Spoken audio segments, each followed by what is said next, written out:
What is up, everyone? We are here today with another How Did You Do That? So today we have Team Blacksmith, and they're going to be here showing us how to make some helmets. So without anything else, here's Team Blacksmith. How's it going, guys? Oh, I got you muted. There we go. Now we hear you. How's it going, guys? Pretty good. All right. So, what kind of helmet are we working on today? Today I thought I have a friend who really wants to do a Daredevil cosplay, so I thought I might as well use this as an opportunity to get started on it. So, just a basic Daredevil. So, like a half mask type helmet. What was that? So it's going to be like a half mask. Yeah. So, what do you use for sizing? Because everyone's head's different size. Yeah. We started making these. What is that? It's the plaster wrap. We use the plaster wrap to make head molds. And I found out that usually my brother, who's around, 23 inches, about like the average adult head. Mine's a little bit bigger, and then another friend is a little bit smaller. So I get takes care of all of our helmet sizes for a few years, and then they last a pretty good amount of time. But after so much cutting and spraying, take an afternoon, remake them, and we're good to go. We've had this one because the other two for like 8 years now. No, about 5. I think 5 years. Really? Dang. How long? So I use that for my sizing, and that allows us to be able to, for like the more detailed helmets, I usually sculpt with clay to get like my basic shape and the detail. What kind is that? Monster clay? Yeah. I've mixed actually other modeling clays in it. Anything works. I usually heat it up, mold it. Now it's summer, so it's always kind of ready to go. And if I have a little more time, I'll go freeze it for like 45 minutes or so. No, not that long. Just so it's rock solid. Oh, it'll be fine. Yeah. Once it's cold and it's not going anywhere, then we do our whole templating process.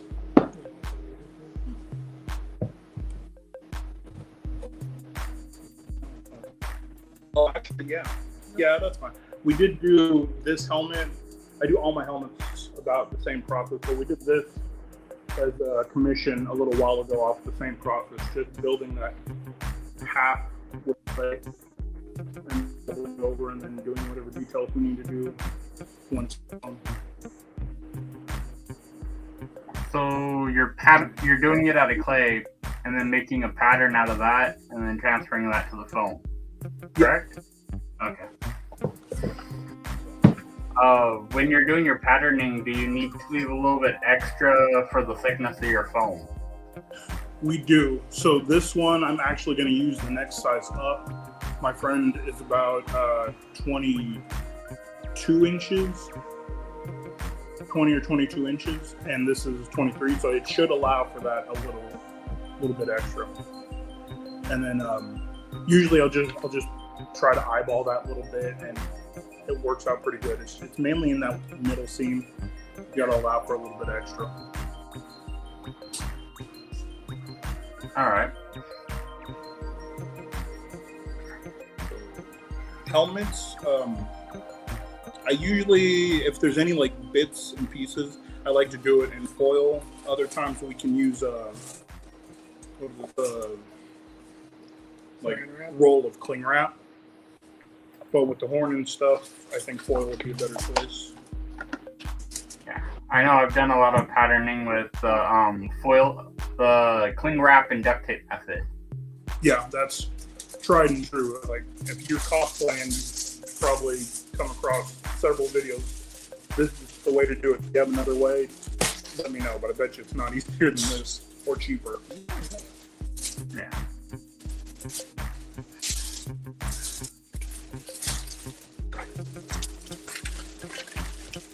too.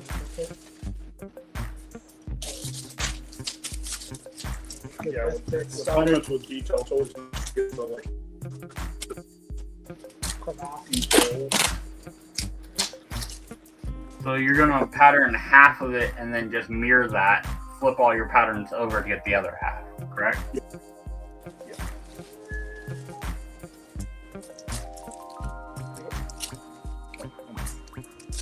And then with the sculpting for like around eyes and things, I like to kind of like overdo it just a little bit so I can really feel where the eye holes are, where the brow line is. You rub in the edges there. Yeah.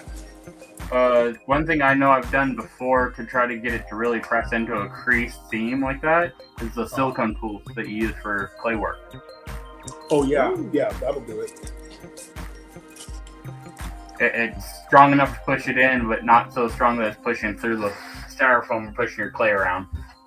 Yeah, which if your clay is cold. Yeah. But when I like tape it down. Actually, I keep it simple enough that I wouldn't do it in one piece. And it's like, nice and smooth. Probably can't see the detail too well being all silver. Yeah, pretty soon they'll be able to.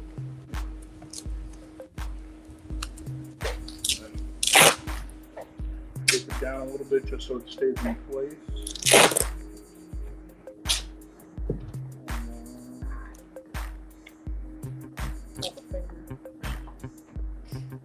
Okay. Do you have any method that you like to follow for when you're taping, or is it just wherever it looks like it needs to be?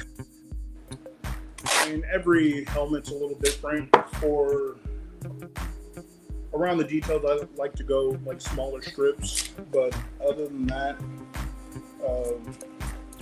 as long as you get it on there nice and clean and smooth, and you don't lose your details, whatever works for you. Yeah, because I know I've always liked to, anywhere I know I'm putting a center seam or something like that, I like to run a strip there. Oh, that's a good idea. Like I usually try to like use the nose. This one's probably at the end of its time. This head sculpt, the nose is kind of mushed up, but I usually really try to get a sharp line around the nose so I can feel and then follow up the middle.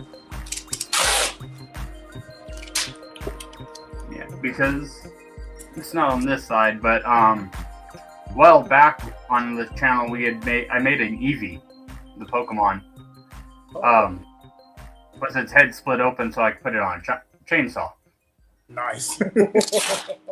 But we used the similar technique to pattern that out so that I could cut out all the blanket that I was using for fur.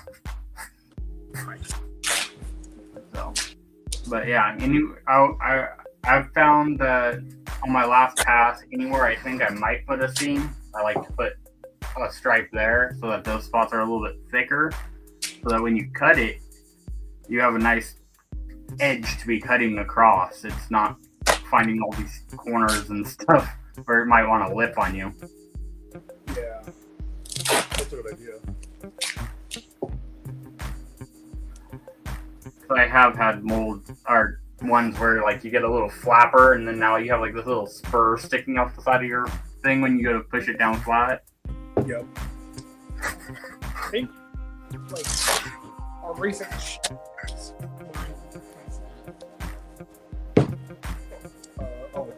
yeah, I think I might want to like redo it just so it's like one piece. Yeah, we're doing a lot of armor work right now for Power Morph to come out in August. Mine was test subject to see what pattern was different. Plus, I have 4 scenes we got coming up.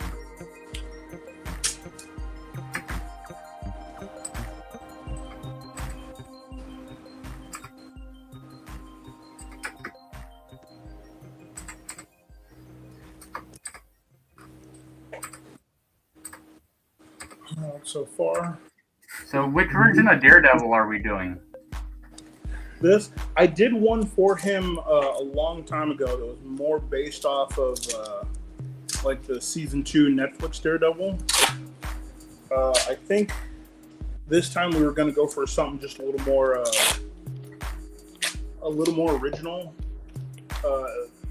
Now with like Rivals and Daredevil, how many new Daredevil costumes we've got from the show. And as long as you keep those bits, like the color, the horns. I mean, he's been black, he's been yellow. Yeah. As long as it's, It's got to get the aesthetic. yeah. That's, I think, what I like doing the most is getting to customize. Yeah, because I know coming up eventually I'm about to be making the King Daredevil costume. Oh, nice. It's one where he has like little daggers in his wrapped on his hands and stuff. Yeah, It's gonna make something. that'll be cool. So Sandra is asking, how long does it take to make a helmet? Depends on the helmet. Yeah, about like how detailed this hopefully what we'll be able to get done today will be around like just that generic shape, and then I could talk with my friend and see like what we want to do in details. But this shouldn't be too bad, like an hour, Like for the whole thing from start to finish. Yeah, roughly an Probably hour. like, if I was to do detail today, depending on what he wants, Daredevil's not going to be too crazy. Yeah. I would say not more than a couple hours. Definitely no more than like 4 hours from start to paint. Well, yeah, if you had to, that's a lot of weight to do. Yeah, I would say exactly. That's 2 why I hours. said like 4 hours, like the most. A little piece for the nose. Okay. And one strip for the back. But I'm also lucky enough to be working with someone that kind of helps.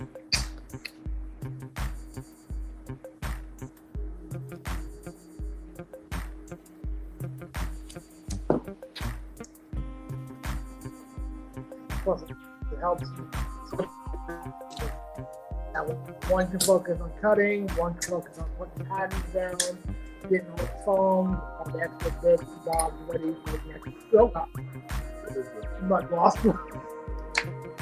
Summer isn't fun to be working at the shop. So we got a nest like right above one of my lights.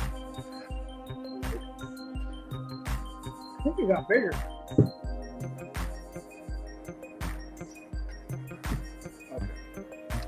I think. That's no crooked. No. Okay. Make that straight line. So there's where we're at. Kind of taped up. Now the fun part. I really do got to start adding ears to the. Yeah. We tried it last time and it didn't quite come out. So I think maybe if I just like stick on a foam one and then wrap over it. I mean, it was also like we were just trying to get out of it because it was hot. Oh no, no. So Yeah. we were just trying to rush the process. Thank you. Yep.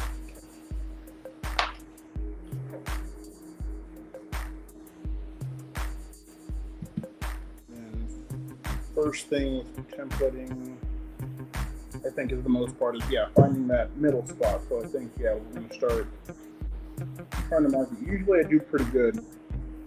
Every now and then it's Ever so slightly. cover it up and start again.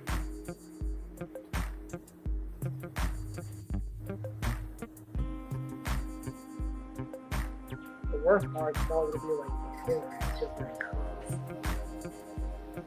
And that's one of those things that's 100%. The more you do it, the better you get at it. Yeah, I had a friend watch me do it once, and just asking like, how do you know how to do this and that and this, and just like after it comes off this, like where do you know where to cut and where to put the marks?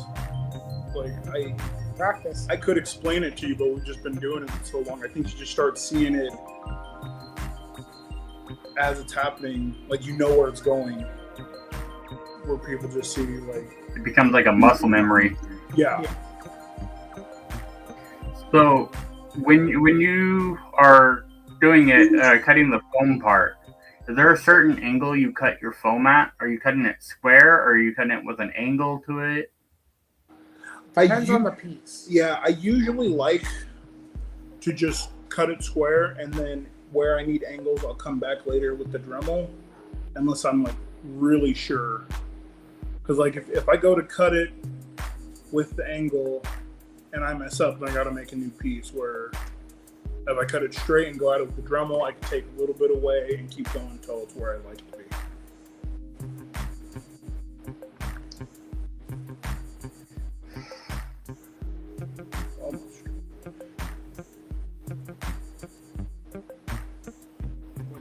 Raven King was not fun because of the angles. Oh yeah, Mostly the like crest up here. yeah. Like with Like this nearing the one, back. a lot of angles in the brow and the beak. So it's easiest, it's quickest to cut everything square, and then we can go chip away at it later.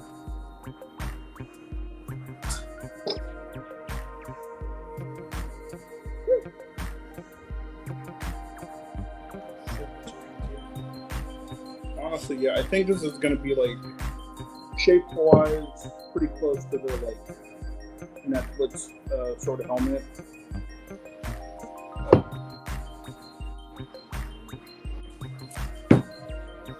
Customize around there because his second helmet, I think he's still wearing it because that one had spacing for the ears, and what I had my friend do last time is he wore a full like black balaclava and then the helmet over it. It looked like one good piece. This does look like the right. Because I do believe like the Ben Affleck one had ears, if I or the ears covered, if I remember. Yeah, and go to a convention with a nice costume and people want pictures, you can't hear them. Hopefully you have a handler who's telling you, hey, hold on, wait a minute. Never mind, I'm wrong. Oh yeah. Marvel Rivals is... He's I would love to do demonic. that costume. Yeah. Yeah, it's more samurai demonic. I've seen like his moves where he's like, I think it's like mystical powers or something. Some. I haven't played in forever. I just know all the characters are coming out because of a lot of people I follow. Which like I would like to do a Moon Knight from that, mainly because it's armor. And that's a good one to do. In general, yeah. But being white is difficult because Disney Plus is like that off-white. oh, that's Sort true. of sandy tan, so drew in my eyes to make sure it got that shape good. Any other? You gotta do horn. No. I know. I just want to make sure I'm seeing. I got a decent. So with bit. the horn, so with that horn on there, are you planning on cutting the horn out and then adding the horn back, or are you gonna? Yeah, we'll cut it out, add it back. I think I'll be able to do the horn in about 3 small pieces. Can't we make Just it? cut the 3 sides of the pyramid, put it together, and then form fit it back in there. Yeah.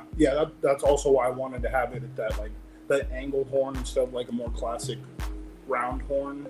I know you can make cones. I've Pretty never. sure we have. Some cones. I've never been too great at like folding the little cone, and you gotta like smooth out the tip.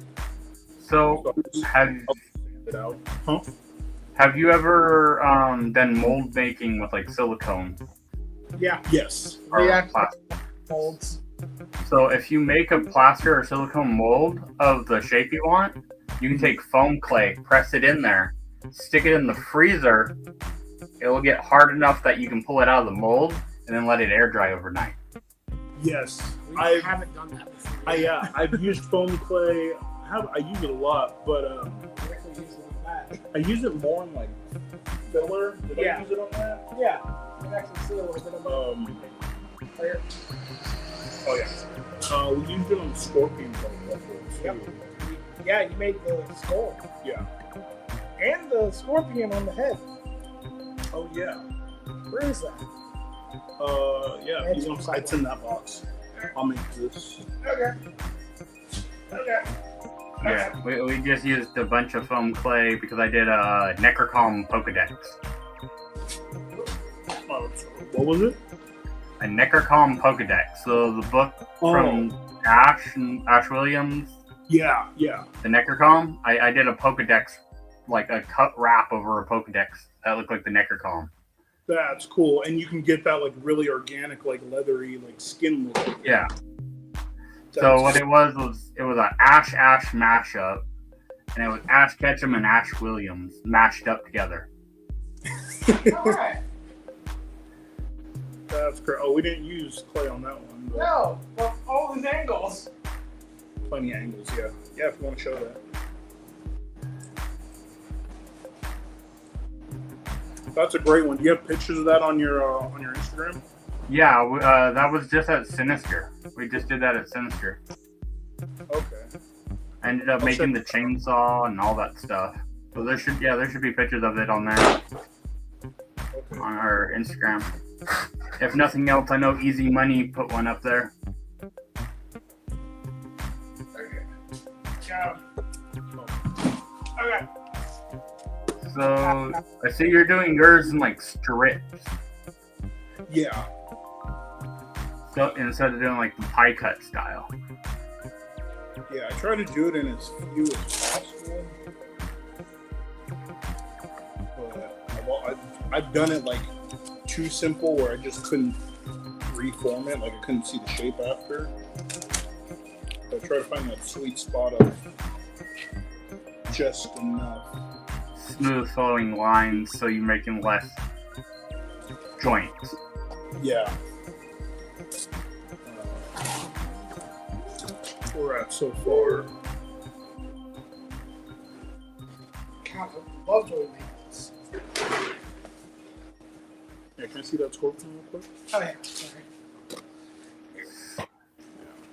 This is, I think, one of our first times using the foam clay, and we did like the scorpion on top of his helmet,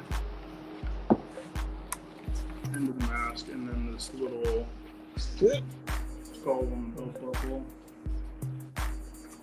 Actually, a mold I made similar to that skull. I am working on a Spawn costume, and I made the skulls that he has on his chest piece. Nice. Ooh. I don't see a lot of spawns. That's No. a good one.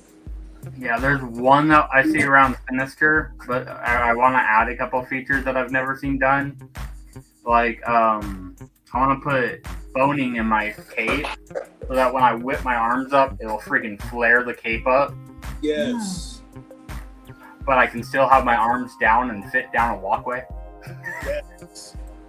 That would be cool. Like, yeah, I'm old school. I always enjoyed like when people would do the Batman cosplays, like the old Keaton cape, and they'd put the sticks at the end so you could flare out the wings. Yeah, you can get nylon boning works great for that stuff because if you want it to curl or something, you can also heat it and it'll bend. So you can put curls, like if you want like that whip at the bottom of the cape or something. That's cool. Just well, plastic takes heat and then once it cools, it wants to lock again. Yeah. It's basically Warbler as a rod. I like that. I'm gonna keep an eye out for that and see if I can get some ideas, because we haven't done a lot of capes, but if you go through with that Moon Knight, Yeah. It would need to be like able to do the crescent moon. So that'd be fun. that'd be sick. And Oh, it'd be such a pain to do though. Cutting it just right to do that. Capes are weird to cut because you're basically cutting a funnel. Yeah. If you want a wraparound cape, it's basically cutting a full oval funnel, and it's such a weird dimension to figure out. Like his wife did my Shazam cape because like she's good at I don't know how math. she figured it out. There was math involved. There was a so lot I- of math. I stepped out. Yeah, she did a double cape. Oh, And we right. still use that. A double And the cape hood. with a hood. She did that. See, mine doesn't have a hood, but I'm working on a cape right now for my Darth Doom pool.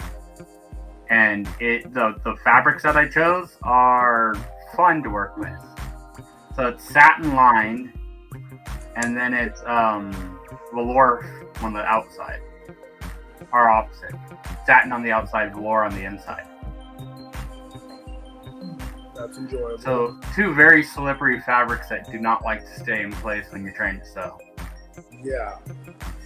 Have you started it? Like, have you got it on the machine yet? Part of it is one of those, and then I ran out of thread and I just haven't got back to it. But it's fine. I have 2 weeks to get it done, That's plenty of time. More than enough. and like 2 other costumes. But yeah, we'll be good. Yeah. It's Hey, that's crunch when time, man. cosplayers work the best. If I'm not waking up super early and staying up super late, I'm not working. Yep. What's that fabric store in Sac? Oh, I don't know, but it's great. They have so many fabrics. It's where we've It's been such going a the last small couple of place, years. but it has like from wall to wall Just fabric. everything, great prices. Every- Like world, You gotta ask your wife. yeah, she knows. But okay, so I'm numbered, and then my biggest cheat. Don't forget this step. Take a couple pictures. Just remember where everything goes. Anytime you're taking something apart, take a picture before you do. Yes. One of the Them to yourself through an email. Send them to your friend. That way you have at least like 4 backups. That's crazy. I mean, I guess. I It's have not gonna like 4 hurt you. backups of everything.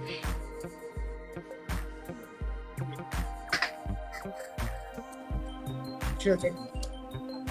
First thing, Do you have where the ones are? Do you have where they connect? I'll let you take a couple more. Just really cut the eye out. Yeah, you don't have one of the angles. So there's a cosplay group that was doing a lot of the cons for Colossus Girl last year. One of their stickers is cosplayers. There it is. Cosplayers 3 days straight before a con. Yep, that's Yeah. it. God, what was the last time we had to like stay up to like 3 a.m. to wake up at 8? Was that from Warfare? It might have been. Because it's Or like was a make or little bit break left in the there. morning, Yeah. I know one time we were Or, in a hotel. But was it 2 times? I know there was one time, I think, when we were doing the blenders. Yeah. It was such a busy week, I couldn't get everything done. So we were there for 2 days, and day one, like we're like selling props and stuff. We were also trying to show the process of cosplay and like how we do, but we were also just finishing up our costumes for the second day. I think that's when we met you guys. I think it was Probably. one of those, that one or the one before. Yeah, you guys were working on the Rangers, right? Yep. Yes. Oh, so it was, yeah. And I actually ended up bringing you guys some paint, I think it was. Yes. Yes. Good learning process for the public, but we also really need to finish up. I mean, I remembered the Thursday before Sinister that I hadn't made the boomstick. Oh, the day before? Or 2 days before. 2 days. So I whipped out a freaking boomstick, painted and everything in 2 days. You go through that process where like it's a prop. I've done all the mental work. Like it doesn't seem like it's going to take long, and then when you get to it, of course, everything has to go wrong, and definitely overthought or underestimated it. Overthought. I had completely spaced it, and I was at work, and I was like, I didn't build that. So I came home and I just started grabbing stuff and cutting stuff, and it was all in just like flow mode. Did it come out good? It came out great. I would show it, but they'll freaking drop our speed. I'll show you when we get done with this, if I remember where I said it. But I'll show you guys it when we get done, if I could remember. Okay. Oh, I know where it is. I think I know where it is. But yeah, I ended up PVC and a couple pieces of foam. A lot of dust from sanding down foam. Drum sander and an angry freaking Dremel, and Dremel, the cosplayer's #1 friend. That and a respirator. So we use a lot of glue. Yeah. Well, between the glue and dust, yeah. the dust from sanding foam is horrific. That stuff, like, if it gets in the back of your throat, it's almost impossible to get out of there. Yeah, we just swapped. I have a sander back here. You got like a bowl full of foam dust. Yeah. I try not to use it. Like, it's my last resort. I try to do it Dremel. It's just easier to deal with. But some of those big props, it's just easier to use belt sander, and it kicks it everywhere. You mean like Stormbreaker over here? No, not a Stormbreaker. But yeah. Good for Well, when you start making like big swords and axes, you're almost doing the same process as a real blade. To shape it. Yeah, that's where the blacksmith name really comes out. We started out just doing weapons, and the first one was for a friend, a big dragon sword. Oh yeah. And then I thought a trident sounded cool, so I made myself one. And Then we made some axes. hammer axes. And, God, those are the baby. so that's it all cut out. All the extra Now we can go separate. detail cut out. But yeah, we learned off pretty much mostly LARP videos. When we really started looking through it, there wasn't a lot of like cosplay stuff. Like LARP weapon ones. So at this point now, working with a couple of films that want some of our stuff for like stunt work, I realized like one of our strong suits and like my weakness is I kind of make everything on my weapons are a little extra durable. Like, I've never made anything out of like the pink foam. Everything's kind of like probably it's strong enough to LARP. I don't know if it meets all the requirements. It's probably like too solid in some situations. But yeah, my background's in LARP weapons, and I've never actually got to LARP. I just like fighting around with foam tools.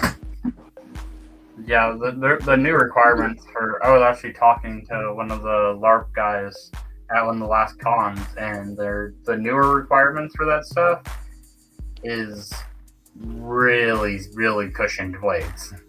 Really? It's basically couch cushion at this point. Oh, man. No pool noodles? No more pool noodles. Oh, really? Not even Yeah. the can't be? Man, that's what it Yeah. looks like. Give me this. The new Boffets are couch cushion material, basically. Wow. I'm trying to think. And it has to be within a certain diameter of foam too, or that type stuff. Dang, 'cause, yeah, we did like Wait, this is like the second mace we've done, and oh no, where's my power? Oh, hold on. There it is. your other mace is over there. So I've done a couple power axes, but the one we did for Phantom just a little bit ago, he's asking like, are they sturdy enough to be able to swing around? And like I sold them in a video, just like, well, I mean, you tell me, it's like, that'll be fine. So I don't think, yeah, it's not couch cushion foam. But, Yeah. It's definitely not couch cushion. I mean, like, if you can, like, I mean, they don't. That's weird because, like, I don't know. That bugs me because, like, there should be like a little, like, you should know you got hit, not like They've also gone away from the PVC. So what? Really? Now They it's only have- fiberglass rod. Oh, I mean, I like using those for thinner weapons. So they went to the fiberglass rod because if you have the same size bar, that skinny little half-inch rod in the middle, there's more pad there. True. Plus, Just they're such- less likely to Big. break and become sharp edges. That's true. I've never had a fiberglass rod break. Nope. And I've only used this on one sword, but also you go to the thrift store and find old golf clubs. Those are Mhm. great cores.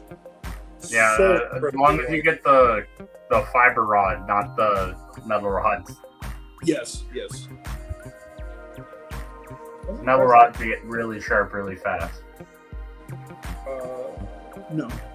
Those are the other one. Plus, they're kind of a pain to get through metal detectors if you use the metal rod. That's true. I don't think I've even ever brought this sword to a con. This was like just playing around during lockdown. Mhm. Oh, I did use foam clay on that one. I know I've used it on a weapon for that mechanic look. Yeah. Because like on my D&D Deadpool, I've made my sword and it has a fiberglass rod down the middle. Uh-huh. But because there's so much space around it, I left one of the seams open in a couple spots and I spray foamed it and then I glued those seams shut real quick. So that the expanding foam would fill the void. Yeah, that's another thing I don't see people use too much is the expanding foam, but it's useful. It's super lightweight. Oh, that's what filled the mace.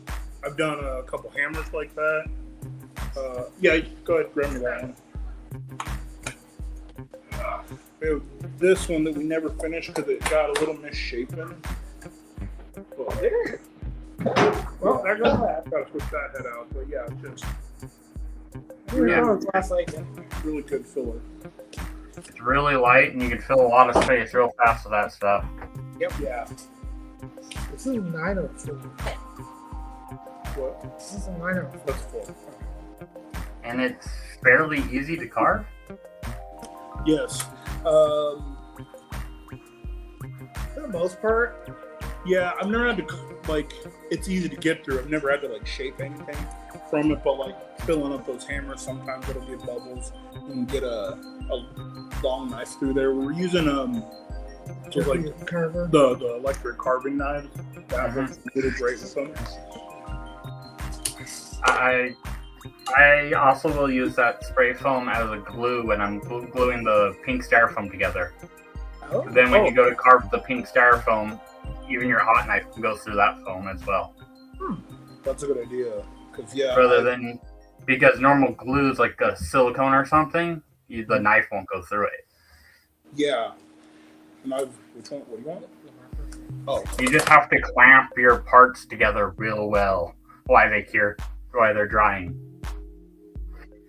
Because you put all your boards together with a layer of spray foam in there, and then you put a do clamp not on there. wear your clothing when you're using spray foam. Yeah, and wear gloves Yes, that you do not care about. does not come off. I mean, comes off your out of skin. clothes now, Little- off your skin eventually. Oh yeah, eventually. You get to wear it all. Oh man, my first time using it, I had this really cool Black Panther shirt from an old company that was it was We Are Wakanda. So awesome. I waited a few weeks for that. First time using spray foam, and that first spray just and that was it. Now it's a work shirt. Yeah. I can feel it. I feel it. I have a Rocco's Modern Life shirt with a blob right at the belly button. Oh. Is it like Rocco on it, or is it his Yeah, pattern? it's Rocco's house with Rocco on it. Oh, nice. I've seen his button up exact. Yeah. The triangles on it. I'm like, I think I need that. I just ended up picking up an apron. That way, when I'm doing stuff like that, I can just throw the apron on now. Yeah, I got a old Ace Hardware one around here somewhere that I do not wear enough. I was looking for it. I love this shirt, but I'm not doing anything too messy right now. We're okay. Yeah, I mean, the worst thing you're going to be using is contact cement, so. Yeah, I might have new contact cement. I mean, I'm in like work clothes anyway. Boom. That's a You good knew part we were about it. coming down here. Why didn't you have those?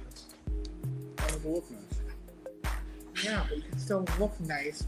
But we can work. Oh, those ones have to come apart. Oh, why didn't you put them I apart? didn't want to lose them. You just have to pull them. Still not bothered me for my hours. So you're just straight pinning them in and then tracing around them, correct? Yep. And flip them over and do a negative for the opposite side. Yeah. All the basic stuff. I think. Yeah, that's been the standard. What? Yeah, that looks like it. Oh yeah. The foam looks like it's what, like 3 mil or something like that? This is 5. 5 mil. 5 mil? I'm using this to like help just keep everything like these have a curve, so they like to pull up on me. So I'm using the foam to like just pin them down.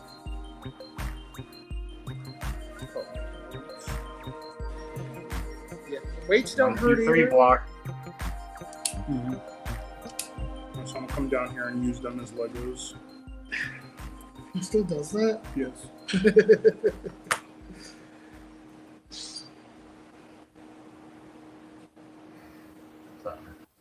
So while he's doing a bunch of tracing, you want to do some of your pluggables? Oh yeah. I'm mostly on Instagram. That's my main one. If you want to get a hold of us for commissions or just to follow us, is blacksmith_cosplay. And then our Facebook, which I am on, but I'm just regularly on Instagram. Just blacksmith cosplay, but blacksmith is spaced. Alright. And the blacksmith_cosplay is also going to be down in the comment or the description as well. Perfect. So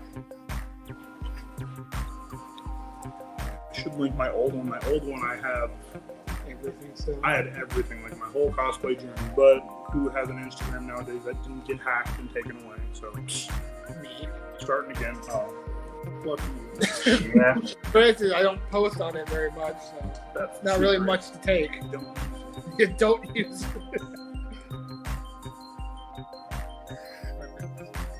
Oh, I got the. Took my things. It's working. There you go. Got it up on the screen there. I mean, we do have the Morphicon stuff. Yeah, all the Morphicon stuff is just plain foam right now. I got. Are you guys going to this year's Morphicon? Yeah. Yeah. Alright, well, we'll see you out there because we will be out there as well. Perfect. We were running press out there this year with distance nerding. Is that what you did last time? Last time we were helping a nonprofit. Oh, okay. Was that No. Wicked Punch Star? No, I don't think so. I didn't see them. Which one's for? I thought they were out there. I know one thing like that. Yeah, we're hoping to do new costumes, of course, and then fingers crossed that I can get a couple weapons done as gifts for a couple of the comic writers and a couple of the rangers. Oh no, I do have some things. I mean, we have plenty. I mean, it's interesting, like, to an interesting point. No, One of our commissions, we're working on weapon from Power Rangers Megaforce, but they also wanted it to combine. And I don't think I've made a combining weapon so far, so this has been a fun process. The Red Ranger sword. The Pink Ranger gun. And for the most part, these are all, or these two are complete, and they can somewhat combine and hold their weight. Wish I could fit this all in the frame. The next one that we're in the process of right now is Black Ranger's axe. Always got to love a good axe. Yeah. I really like making axes. Probably specifically Black Ranger axes. They are pretty good. Yeah, it's a process. I wasn't even a Power Ranger fan, and I still was like, "Oh, if we're gonna watch this, the Black Ranger has the best weapon, so let's go with him." Yeah. Because my cousins were all Mighty Morphin people, and Mighty Morphin, I'm like, it's not my thing. I'd rather watch Batman. So. Big fan of that. I think Power Rangers started it all for me. Superheroes started there and then just branched off. Fox Kids was all Spider-Man, Batman, Power Rangers, X-Men. So Sandra, now every movie out there is superheroes, and I'm a happy guy. So Sandra is saying, which Rangers will get presents? I'm hoping. I gave Selwyn Ward the Red Turbo Ranger and Blue and Space Ranger. Last time I gave him a Red Turbo Sword, or Turbo Lightning Sword. So I also want to do his Astro Axe from In Space, which is also smaller, so less hassle on him if he's traveling. I want to do, for the two Dino Thunder Rangers, I believe both white and blue are going to be there. I want to do the white Drago Sword, and probably just their sidearm gun, because I would do the blue shield, but it's kind of massive, and I'm pretty sure he lives in Canada, so I don't want to burden anyone too much. And then Ryan Parrott and Kyle Higgins, the writers of the early parts of the Boom Studio comics, and now Kyle does Radiant Black, which is, or the whole, what is their universe called? Well, it starts at Radiant Black. Massive Burst? Anyway, I love those comics. I want to do the Green Psycho Ranger dagger, and then they also did a really fun crossover, which I think they're at the third part now of the Power Rangers and Ninja Turtles. Doing the Red Ranger Power Sword size. I asked them last time what they would want, and Kyle wanted the size, the Red Ranger turtle size, and Ryan wanted the Psycho Deck. So keeping it small. Hopefully, everyone likes it, and it's not too big a deal, but hopefully I have time. That's the thing. But the turtle size. Sure. Yeah, I don't want to jinx it. The turtle size we did for a friend. We did the whole new turtle weapon set. So like, I was excited to do those. We've done them already. Round 2 is a You have patterns, that makes it easier. Yes. Yeah. No, I gotta make the turtle one again. No, I have. Oh, you found it? Yeah. Okay, thank God. Yeah. Have you guys been to LA Comic Con? No, we save our big LA trip for MorphCon every 2 years. I really want to. Between that and there's another one. Oh yeah, the Toku. No, the Toku Spirits is good, but it's like Cartoon Con or something like that. A lot of voice actors. I always wanted to make it too, but we're always saving for that every 2-year trip. So LA Comic Con in their Artist Alley, tends to have a lot of the comic writers. Last year they had like 2 or 3 of the comic writers for the Power Ranger series. Oh, did they? Really? Yeah.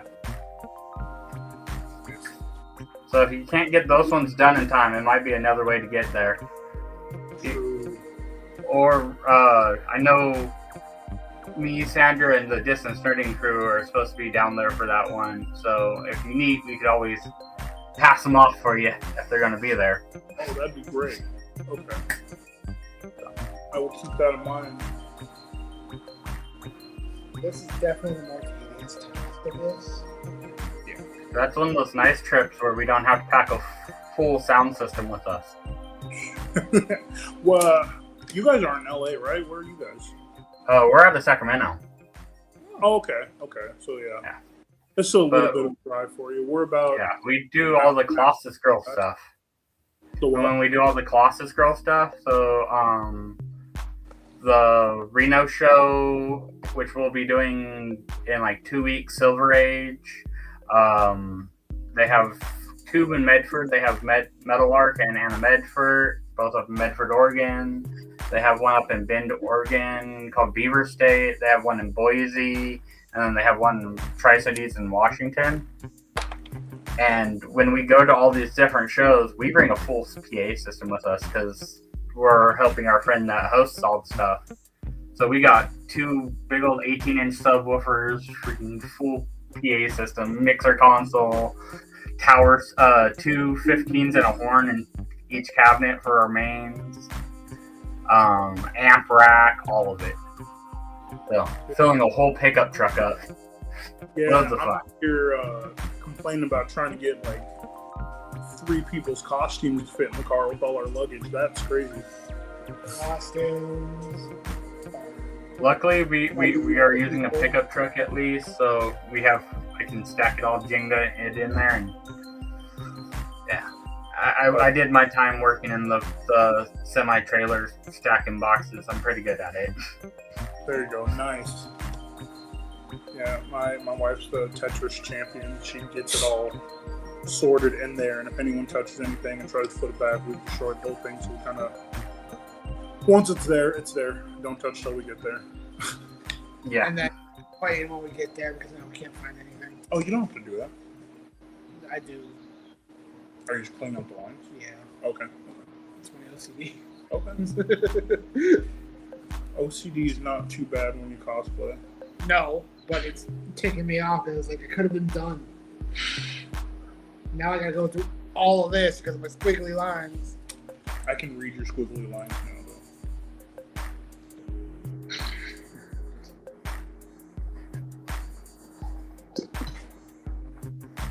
Make sure you put that on there. Can you cut it out and I can show the...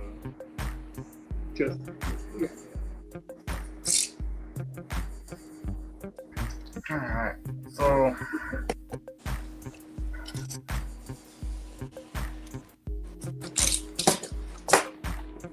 About what the first, 45 minutes I think, yeah, oh God. from sculpt to pattern. So all the little lines, those are going to be your relief lines, correct? Yes. Yeah, I've done one helmet and it came out rough, but it's fine because of the costume it's for. It makes sense. That always helps. So the one helmet I made, let me split screen this, is I made a helmet for my D&D pool. And where is it? It has lots of very rough seam lines in there. But the sword is done I did the sword super detailed. So my whole thing is Deadpool would spend all his money and credits on a good weapon, then be like, oh yeah, I'm supposed to get the other stuff. Yeah. That's fair. So the shield looks a little janky, the helmet looks a little janky, but the sword is freaking huge. You ever watch David the Barbarian? Yes. I'm fighting their theme song right now. Yeah. A sword named Sword is what I based the pattern off. Yeah. beautiful. I like it. Yeah, I had a hard time probably like 3 years in, and we started doing more costumes for people. I did kind of have a weakness with helmets, so I practiced with that for a while. That's actually when we decided to make the head sculpts, just so I could freely play around, and like I was questioning like what happens when I want to put a Daredevil horn or a Batman ear or something on there. So that's a big help. Maybe one of these times we'll actually do a video and put it on my page of that process. It's not too bad. Those are also filled with expanding foam in there. Have you ever used the cosplay calibers? Have you heard of those? I think we did it once. Yeah, once. I forget the name of the creator, but there's a YouTuber that made a set of them that he put on Thingiverse that you can just look up cosplay calibers, find his calibers, and then you can measure the size of your head so that you can get all your measurements, so that you can match your helmets to it. He did it for doing 3D printed helmets, but I mean, same method applies. Is that Uncle Jesse? The Could be. I think But yeah, the cosplay calibers, those things are great. I've used normal calibers on my son because he still has a small enough head, but yeah, I need to print up a set of those things. That's useful. I think I will go find that. I know we used online. I think it's Cosplay Apprentice. He has the cosplay calculator. Mm-hmm. So if you get random templates online, as long as you can figure out like what their dimensions are, you can put that in and then put in what you need it to be, like what you need it to fit, and it'll tell you like what percentage you're printed at. Because there's a lot of guesswork when you get somebody else's templates. It helps so much. Oh yeah, we did a hunter from Star Wars Bad Batch for someone. And was that Epicurify? I forgot what it was. Yeah.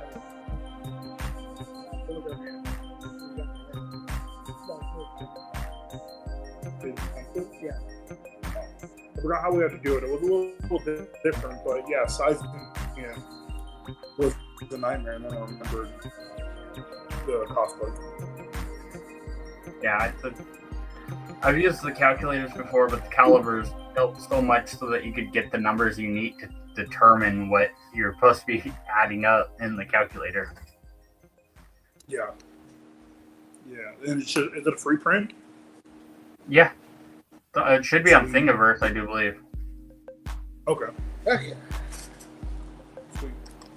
Sweet. Like one of the 4 tabs I have locked onto my freaking homepage on the computer.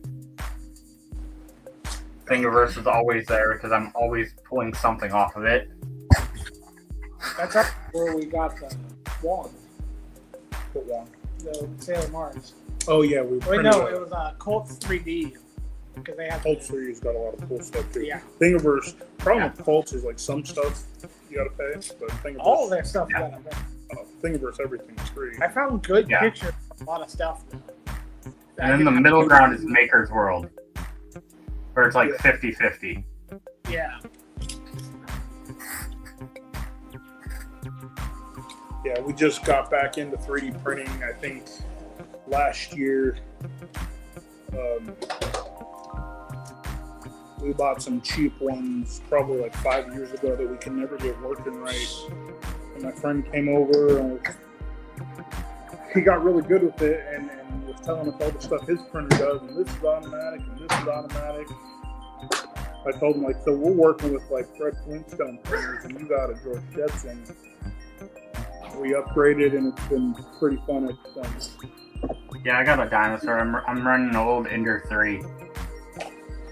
I think that's what we have. That might have been Ender something. It might have been the Ender 3 that I had. It was like Ender 3 and then the Pro came out a little later. Yeah, there was a bunch of sub versions of the Ender 3. So I think that one's like a 2 plus or something like that. The one I have. And it works most of the time, as long as I want to adhere to the bed that day. Yeah, I think that's where our big thing was. We just could never get the bed right. Or one of them was one problem and the other was opposite. And we couldn't get them both dialed into whatever was wrong with the other one. Even tried swapping parts and things. It was just I know one of the common problems is the screws for the bed leveler, or the springs, I mean, will be too soft and they'll freaking just slowly walk out of adjustment over time.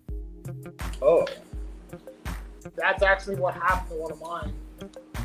was it? So you can actually they make upgrade kits for those. Oh So man, well we still have those printers. Maybe we'll give it a try and we could have a whole We fleet of printers going at once. yeah. Also, if you're still running the old square head on there with the little octagon screw-in tip on it, switch out for the round head, the high temp head. It works so much better, and it cools so much better. It'll look like a little cylinder. They're on Amazon. I'll find it in my Amazon. I'll have Sandra send you the link. Okay. Because I globadesed my square head and had to replace it, and when I replaced it to the round head, it probably 80% more actual prints made it. Just after changing the head, the nozzle section there, the tip, like 80% more actual success print. That was crazy because I think we had about 2% success with our old ones. So now we got like 75. Well, it always felt like there was some simple going on that we just weren't catching. as one of my 3D printer friends has said, actually you guys may remember him. He was the guy that used to do the 3D prints at the Weekend Blenders. If you can make it Ender 3 print, all the other printers will be easy. Really? If you can get that thing to print well, everything else will work beautifully. That kind of makes me feel better. Like at least I was defeated by a monster of a printer, but now I kind of want to conquer it.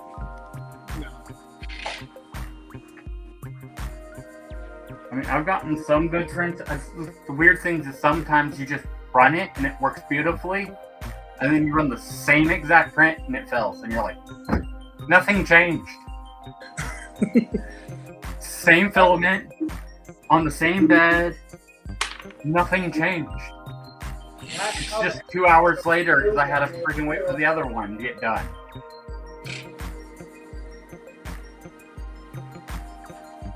Yeah, printers are beautiful nightmares. When they work, it's amazing. Just enough to get you to try to deal with it again. Yeah, it's like a minimum wage job. Yeah. Just enough to keep you coming back. So many times I've just sat at the printer now where it's just like, work, please. Just staring at it. Just staring at it. Wait, like, if I don't look away, then it will work. Yeah. There's been times where it's like, I've sat there for like an hour and it's working fine. The moment I go upstairs, like, oh, I mean, attention. There is a law in physics that matter behaves differently whether it's observed or non-observed. Yep. So, I mean, there is something scientifically to it. And you've proven that. Yeah. Or you've experienced it. Yes, I have. I think that's the slit experiment, if I remember right.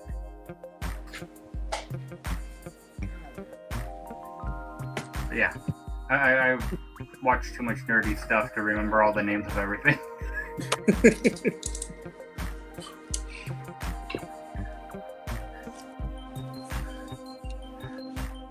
That's always fun when you can remember all the details, but you don't remember the dates or the names of any of it. Don't know how to reference it back up, but you can tell everything about it. Heard it somewhere.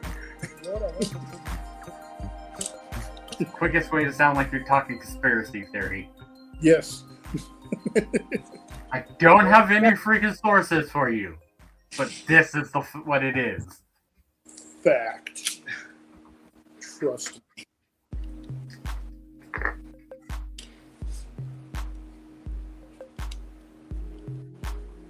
Let's see.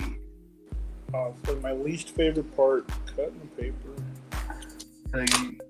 And don't do that with your good blade, because you will ruin your good blades. Oh yeah. Yeah, we have sharpeners everywhere that do a pretty decent job, but yeah, nothing beats a fresh knife. We replaced them all before we started. You. And then you're cutting paper, and then he's laying out the foam. It looks like. No, I'm marking on the phone. Oh yeah, he's marking it down, taking the templates from here back onto the foam. Yeah. And is that a paint pen you're using, or? Yeah, the Sharpie paint pen.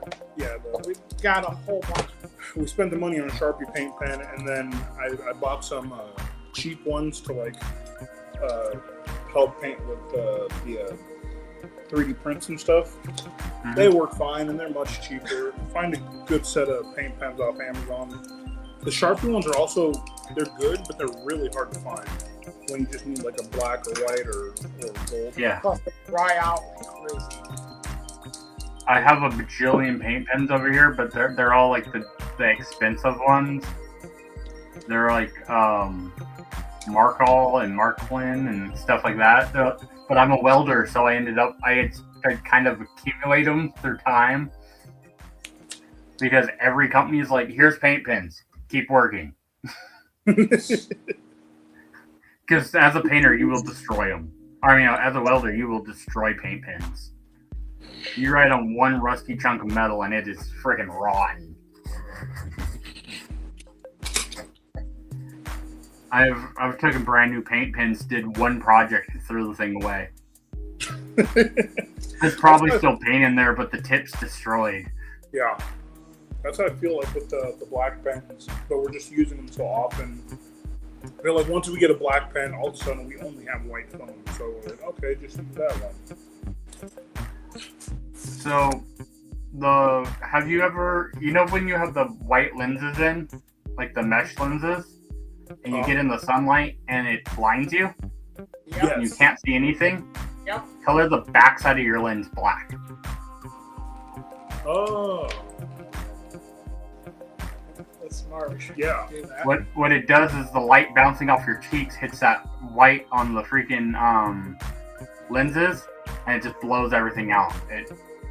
So if you have black there, it absorbs that light that bounced back off your cheeks, and you can still see. Who made that? I can't remember. I actually learned that one from Sacramento Deadpool. Wait, what was that? That one I got from Sacramento Deadpool. Oh, Because inside all his Deadpool masks, he'll take he was using Sharpie, but I've gotten him with black paint pen now. Because it's just more of an even coat there. And lasts longer. Oh, funny enough, that was probably the last time I made, or I used mesh eyes, was on a Deadpool cosplay for someone. That's weird. Was I it? think I've seen that Deadpool before.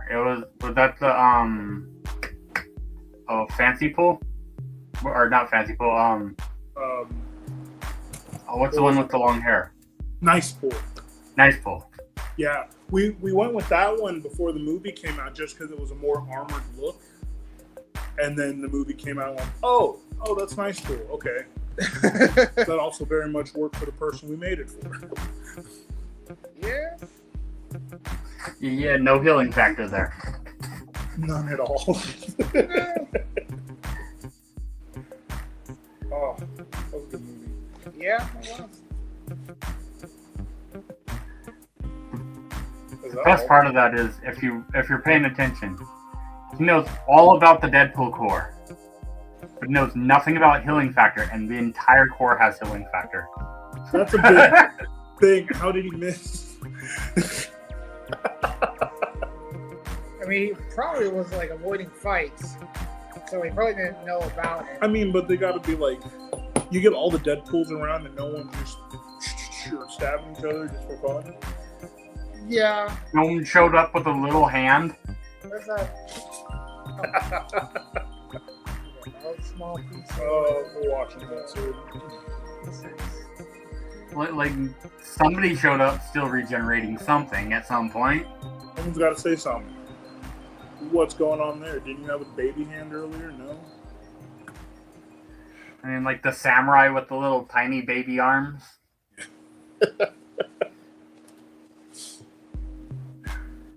Yeah, that's a big oversight. Yeah, that don't make sense. Don't think about it too much. Yeah, that's one of my favorite props I've ever made for a Deadpool costume. Is my Deadpool. I have a baby hand for it. Yes. And it's just like a T handle that I hold on to, and then I pull the sleeve up to the end, and there's like nubby meat with a little baby hand sticking out. Yeah. But it's great because anyone that's been in costume, when you're walking around, you see the grumpy dad just walking around like, I got drugged here, I didn't want to be here, my kids wanted to do this. If you wave at them with a baby hand, you can crack them like 90% of the time. Just like through the audience, just look over at them and just wave with a tiny little hand. And you watch the stages of confusion, joy, back to confusion. Yep. Doubting themselves, and then the freaking either they're happy or they're just like, I didn't see that. I didn't see that. And they're like trying to convince themselves they didn't just see it. Nope. Express joy, enjoy it, be there. Oh, One of my favorite things with cosplay is I want a reaction. yes. I mean, you guys see my Reptar. My Reptar gets a reaction. You walk up as a giant green dinosaur, you're gonna get some kind of reaction. Yes. The baby hand gets a reaction. At Sinister, when I was the Ash mashup, I have a bloody Eevee dangling off of my chainsaw hand. It got a reaction. Yeah. Did they like not get it, or did anybody not get it until they saw like the Eevee and then they just instantly put it together? A couple of people put it together. I got a lot of, but why? Why Eevee? Just walking past little kids where their parents are at a booth looking at the stuff, but they're like, don't care about any of it, so they're standing backwards, staring at everyone going by, and Eevee goes by just jiggling off the end of the freaking blade, and just watch the like innocent just rain out like, oh.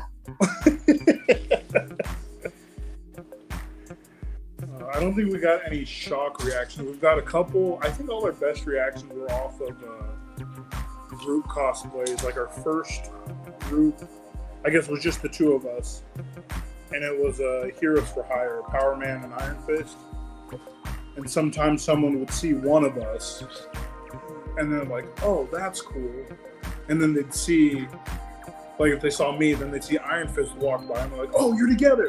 Oh, Heroes for Hire! Yes!" And like, so one of the time I got like, "Hey, where's the other guy?" yeah, and then there is the other guy.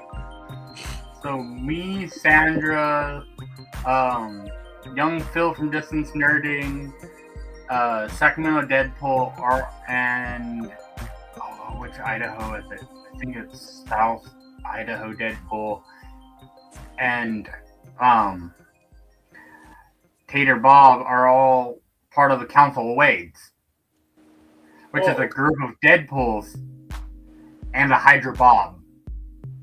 Yes. But we have the OG cartoon Deadpool, or Hydra Bob, where he's in the green with the yellow, the big H on his chest. And we made the costume at the same time Kite Man came out. Wait, at the same time that what? Kite Man? Oh. We got a lot of Kite Mans. Yeah. Oh, I didn't show. Yeah, we got our templates down on foam. Nice. So, at this point, I printed them up a bunch of little, like, Hydra logos. Oh, and I made him the suitcase, like a brown briefcase type thing, with a big Hydra logo on the briefcase. That way it's a bit more obvious. yeah. And then when people know who he is, he gives them a little Hydra freaking key 3D print thing. Yes. I love little giveaways. They're fun to do. Me and Bruce a while back did Hit Monkey and Deadpool in the white suits. Yeah, nice. And I've 3D printed up a bunch of little, like, they're supposed to be stacking crabs. But I give out crabs, and that way people could say Deadpool gave them crabs.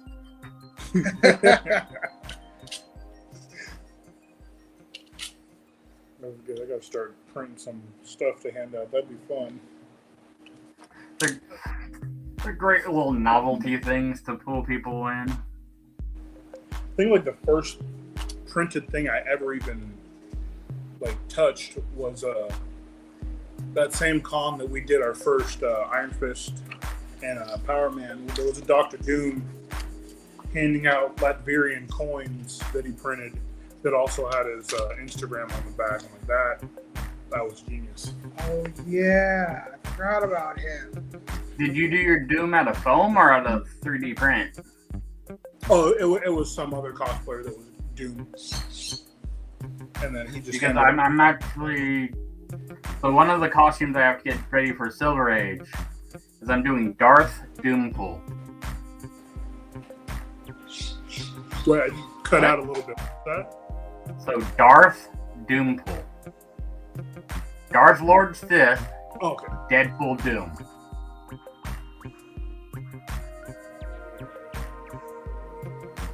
That's a good idea. That original idea? Yeah. So that's my mask that I got printed up right there. Yeah. Ooh. That is nice. So it was all printed in red, and then all the rest that's hand paint. Very nice. And you get some use out of that for probably Doomsday. I bet you he'll be around for Secret Wars. Oh, you know for Just sure. Deadpool. And then my Deadpool mask has two little metal pucks in the shell. Oh, And then the back of this has two magnets. So this magnetizes to the front of my Deadpool mask. So even when I'm in the mask, I can pull off the Doom mask and it still has the Deadpool mask underneath. yes. That's what I'm working on the cape for. And eventually, it ain't going to be done in time for Silver Age, but I plan on making a bowcaster for that costume. Ooh, Because everyone loves the bowcaster. yes. Dang, a lightsaber. That's a real good iconic weapon to do. Yeah, my lightsabers are Kyber Cave lightsabers.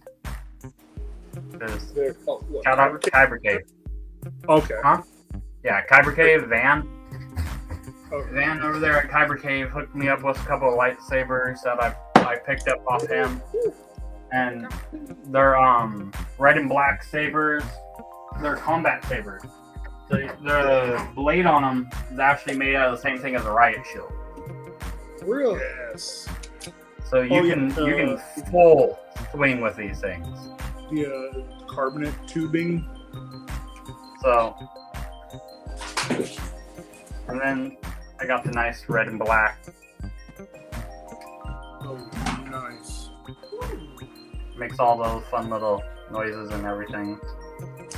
Nice. Yeah, I haven't If it put wasn't dead. up money to get like a really, really nice saber. We got some decent Amazon ones, but yeah, we saw Kyber Cave at that last blender we were at, and I fought all urge to just gonna give They're them fine. It's like I have two of this one. And they actually make an adapter where you can take this back piece off and link them together Darth Maul style. And then the other one I need to actually get from Van is they have an adapter where you can put it on your belt clip. Ooh, nice. So Yeah, if you ever want one, I definitely get you in contact with Van if you want to order one from him. He's based out of Vallejo area. Oh yeah, that's right. I remember seeing that. 'Cause, like, that wasn't that far from where we were at. Yeah. That family living out in the Bay Area, so I'm just like, go check them out. Well, you got my information, so if you guys ever need contact information for Van, we're friends with him. We see him all the time. Awesome. Heck, we went and saw the third Deadpool movie with him and the Distant Skirting guys. Nice. So, Yeah, nobody lives out here, man. Well, I liked doing the blenders. Like, we're finally getting like connected with the community a little more. Cosplayers out here are very spread out. But we don't get a lot of contact here anymore. what area are you based out of? You have Oroville is right like an hour, not an hour. Okay. I know where Oroville is. So, yeah.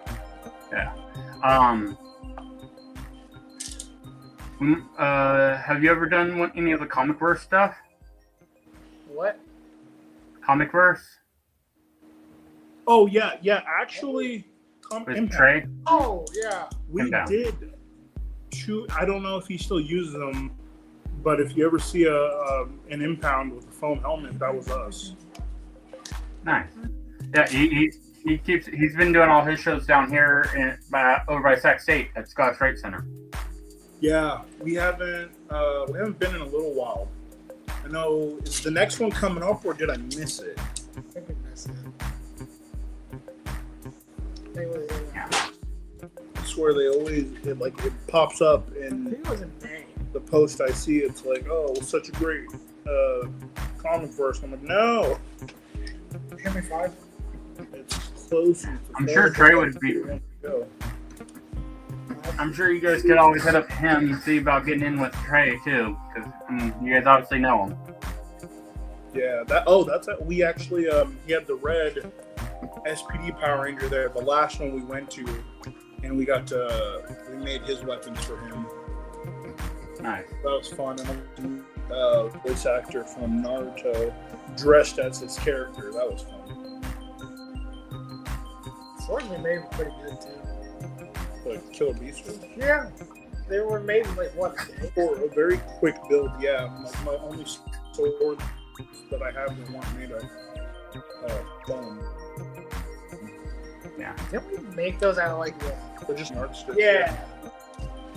I actually got a really fun thing I got to do at one of the verse cons. I ended up being the handler for the voice actor that was Brock from Pokemon. Oh, really? So I got to sit there and talk to the voice actor that was Brock. So there was 4 Pokemon guys there, and 3 of them were friends. So we got to talk.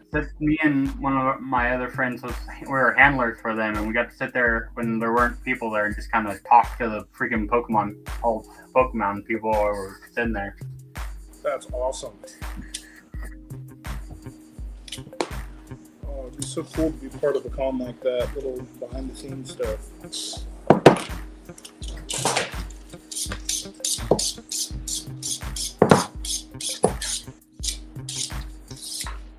And if for the audience out there, if you're interested in doing stuff like that, just hit up your local smaller cons, and a lot of them need volunteers.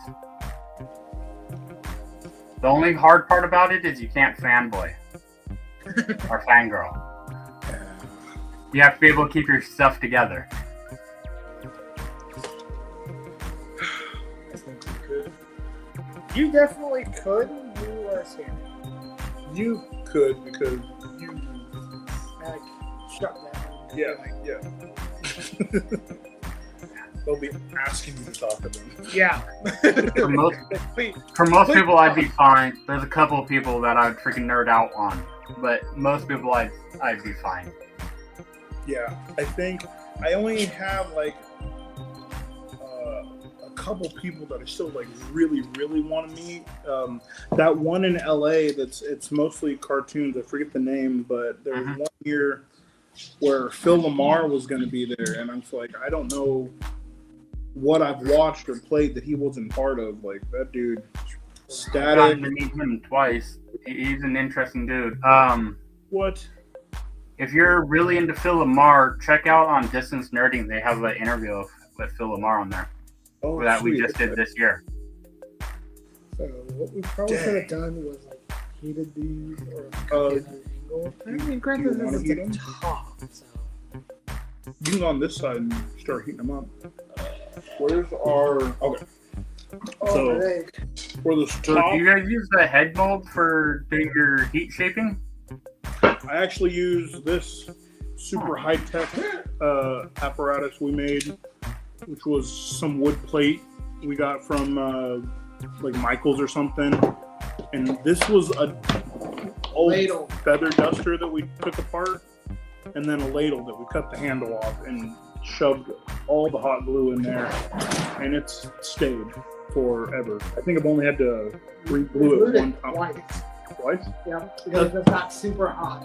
That's pretty good for, I think, 8 years we've had it. And me 5 Nice. and the angle. Oh, 5. I've used a lot of weird things as heat anvils. Same piece. And the angle. Oh, yeah. Kind of need that. Yeah, we got I that think idea you can- from, I'm sorry, what You've was seen it? our lock, shock, and barrel, right? Yes. So the barrel face, that's the inside of a bowl. Is it? I heated it up and I shoved it as far down into the bowl as I could to get it so that it would be pushing on all sides evenly. Oh, yeah, okay. About to start heating. Give me 1 second. Oh, yeah. Yeah, you'll hear the heat gun. He's off to the side, heating up each piece and then throwing it over the foam anvil. We got that idea from Odin Makes. Was it? Odin, Yeah. you know Odin, he's been on here a couple times. Oh, has he? Yeah. Yeah, he's out in Sacramento, right? Yeah. Yeah, I always So try we're- to go see him when I'm out at Sac Anime. He's also does the Stockton cons. Oh, that's yeah. right. Okay. Forgot about Stockton. We haven't been to Stockton Con in a while. Yeah, it keeps being during another show that we're at. Yeah, he came on and he showed us how to make duct tape lightsabers. Nice. So I made my Demo freaking Kylo Ren crossover. You gotta do the cross saber. They're fun.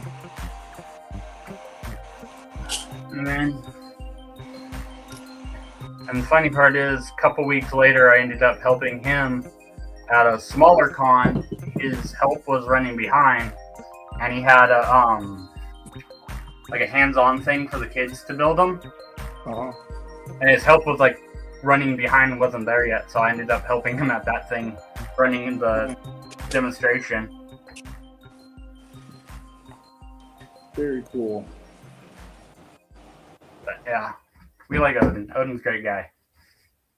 Yeah, one of my, I think I had like 4 or 5 YouTubers I would like really claim to be like the people that taught me how to do this, and it was like Odin, Bill Duran, Evil Ted Smith, Zing Prod, and Kamui Cosplay. How did you forget? I know. For shame. The person that I love his stuff because it's taught me to bring my stuff a lot more into like realism is Adam Savage is Weatherings. Yeah. Yes. That meant and the whole trust the process. It will look horrible. Trust it. Yeah. Just keep going. I forget which suit it was. I think it may have been one of his Space Marines or something. But he said he had put it on a mannequin and he had it in one of the walkways when he was walking into his cave. And every morning he'd walk up and he'd look at it, and if he had just a little bit of coffee left in the cup, he'd take the lid off and throw it at the thing and walk away. Just to add more stains and wear on there. Yes. Yeah. Anytime you think Crossbow is not good enough, if you can weather it, it can go And from like, sometimes the simplest little techniques will bring you so much benefit. oh yeah, when in doubt, We did dry we did brushing. cryptids for my son, and my son did a bat with like a skeleton face. And we started with a basic Spirit Halloween costume mask. One of the ones where you can like move your jaw and its jaw moves. Those hard plastic ones. Yes. Oh, there's And You've they're done, kind one of of those, flat yeah. looking. But a simple Yes. black wash brought that thing to life. All There's he so ended much- up it's doing, crazy when- I walked him through was it, but that? all he ended up doing was a black wash on it, and then we painted the teeth yellow and did a little bit of brown highlighting on there. Yeah. And that mask came to life. When they got the detail in there and they just don't want to like utilize it. Mm-hmm. Yeah, it had all the little grooves and everything. We literally took black model paint, thinned it down with its the thinner till it was like water, brushed it all over, and then just wiped off the top with a napkin. And because it's model paint, it's there forever. Yeah. It's also not the freaking best stuff for you, but I do believe it's oil based if I remember right. Look at my cabinet. I have jars of it. In fact, here's this black jar. The hot air. I know, I did this. Enamel. It's enamel paint. Oh. Yeah, So, yeah, when you're that's using on. freaking enamel thinner to thin that stuff down enough to do a wash. It's enamel thinner is basically turpentine. Yeah.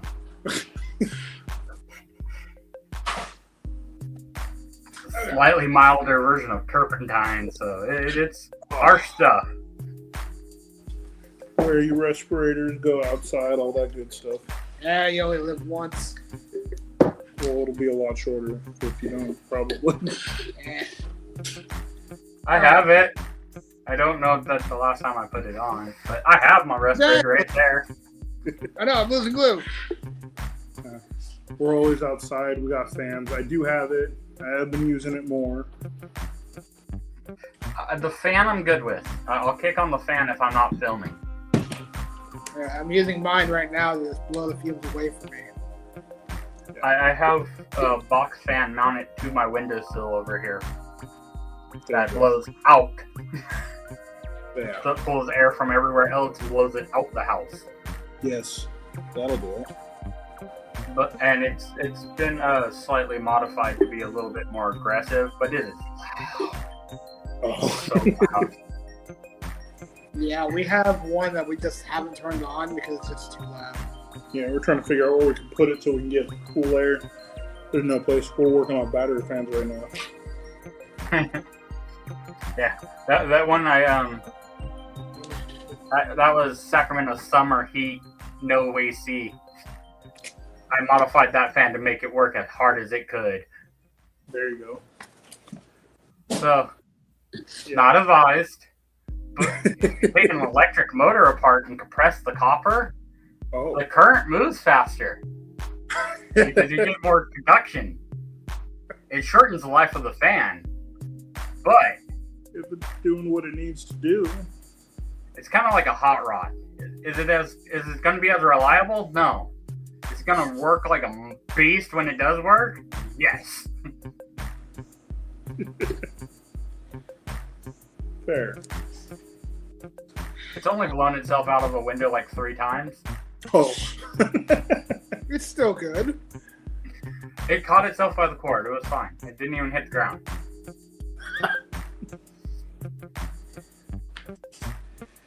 Those are 6. Oh, did I mention it was a 2nd-story window? Oh, geez, okay. It's a good cord. I'm more impressed with the plug.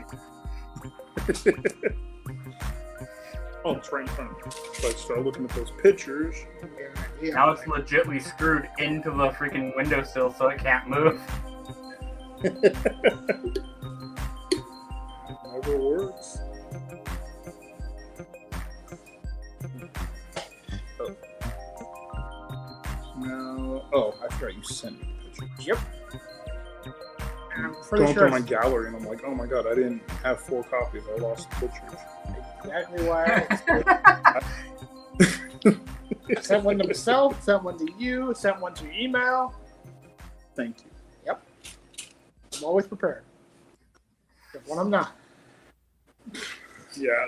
which is very rare now. Several times forgetting to do the pictures, and you can still get it together. It will just be an angry process.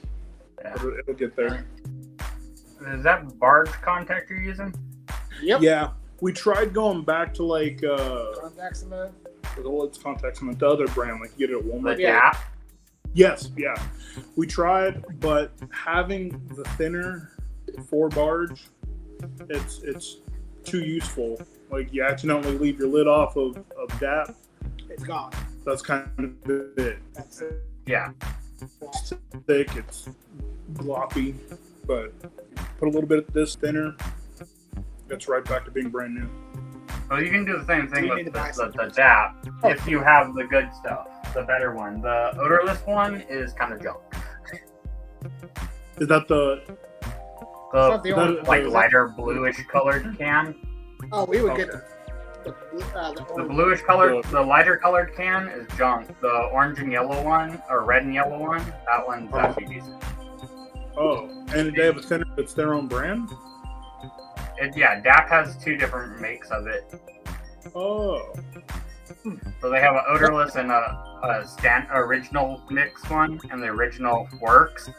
And the odorless, like both odor or low VOC things, is weak. Oh, is this where the Yeah, don't do the inside. Okay. Maybe I'll try that, because, like, it'd be a lot cheaper and easier. I mean, it might be cheaper, but when you It's need easier it, to find. Yeah. it's what? It's a lot easier to find than Barge. Barge is Yeah, getting difficult to find out here.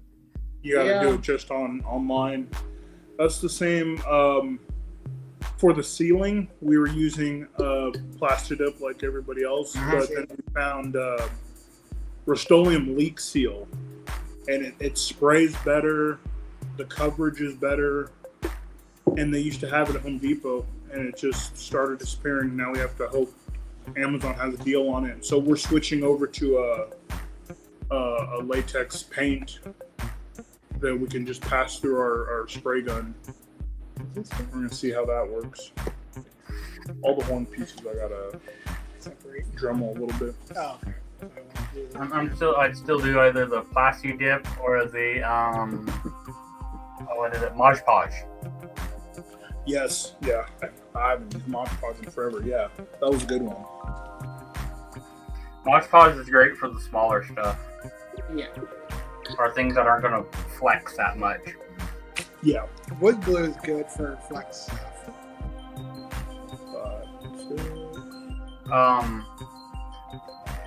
Interesting thing that works kind of decently is white Elmer's glue doesn't stick to the resin because it's too smooth.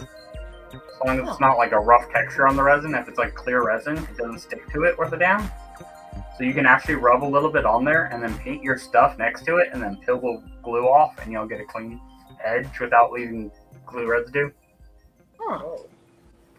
Because it's just too smooth for the glue to bond to at all. And Yeah. even if you do have just a little bit there, you just take a wet paper towel and it's all water soluble. Okay.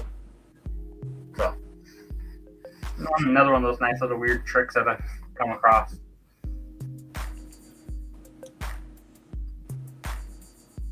Also, Gorilla Glue will hold EVA foam together, but it takes forever to cure. Yeah, that's the only problem I've ever had with that foam or that glue. And I only use the clear. I don't like the other Gorilla Glue, the original. Yeah. The original foams up, right? Yeah, it expands. The clear stuff, I've even found if you mix acrylic paint with it, wait 15 to 20 minutes, put on a pair of like latex gloves, you can tear it apart and it'll give you like a shredded neat look. Oh. Probably what they use I for think I have a short showing how to do it as well. I think I put that one out. That are still sitting in my box of things to edit.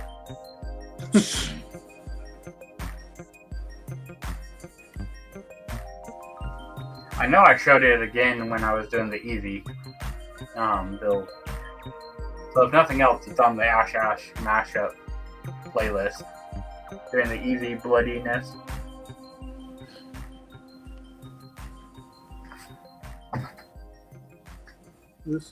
This part, like when we just started out, I know I did not take enough time on this, but when you're gluing your seams, really like take that time to make sure they match, and it's a lot less sanding later. And pulling that stuff back together doesn't work. Yeah. Once you've let it dry good enough, it's together.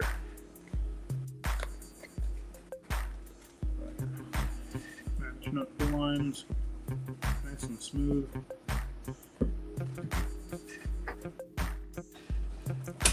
I didn't show that the pieces were curved, but yeah, heating it over that dome helps you get that curvature back. Yeah. And for the audience, if you want to see that the heating process, we've done that before on some of our other projects. So just look at some of the other foam crafting projects, and you'll see it in there. You will get glue on yourself a lot. Yeah, but as soon as it dries up, you just rub your hands together, it comes right off. Contact cement's not a bad glue to have on your skin, on you, except for the fact that it's probably horrible for your skin. Probably. But to get it off isn't that bad. I've had hair gels that are worse than that. I mean, got to be glued hair glue. That stuff's freaking horrible to try to get off your hands. Yeah. And that's what Bruce runs in his Mohawk. That's what I used to run in mine. That stuff is so goopy and sticks to your hand forever. Yeah, my son, when he'll do a Mohawk every like once or twice a year, and just having to deal with that, washing it off, it's like water's not touching it, it's not doing anything. You have to go to that scalding hot water. That's the only thing I've found that breaks it down. Yeah, you got. But then you're scalding yourself. So. Yeah, how bad do you want it off your hand? What's a little skin? Every time I freaking wash that stuff off, my hands are all red and stuff afterwards from the heat. I'm in a hurry in the morning. I've definitely used gloves a couple times just to hurry up and get out the door. At one point, my son's Mohawk got to a foot long. Really? And stayed up? Eh. A lot of practice. He kind of looked like Robert Sinclair from the Dinosaurs. So all those little like spike things kind of leaning back as a Mohawk. That works. Okay. That's all the nose, and this is under the eye, right? Yes. The face. Yeah. Back to the picture. It's like a puzzle. Very permanent puzzle. Yes. But you don't have to worry about dropping it off the table when you're done. That's why. And with a mask like this, you can also number your parts if needed. Yes, very helpful. Like, sure, they are very distinct shapes, but To be able to just, for a quick reference, to have the numbers there is nice. yeah. And if you have an edge that has to match up to another part, start with that edge when you're gluing them together. These are things I've learned in my process of foam crafting. Is if you have to put another edge to that edge, make sure that edge is the one you lined up. Which makes those middle pieces really fun. Yeah, He's gonna have a blast with the horns. I'm not so much. Well, the horns, I'm gonna have to drum a little bit, but it's like, yeah, having to put the whole thing together, just trying to fiddle and get your hands in the right spot. It kind of looks like a Guardian mask. Oh, from the DC Guardian. Yeah. Yeah.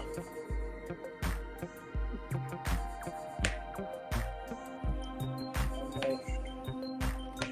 ready to no, we need blue on this edge. You screwed up. So is the 5mm your preferred foam for doing helmets? Yeah, it's just dense enough. I've thought about like sometimes I'll do things in 3 if I know I'm gonna have to like really fiddle with them and get them into a specific shape, but usually 5's the default.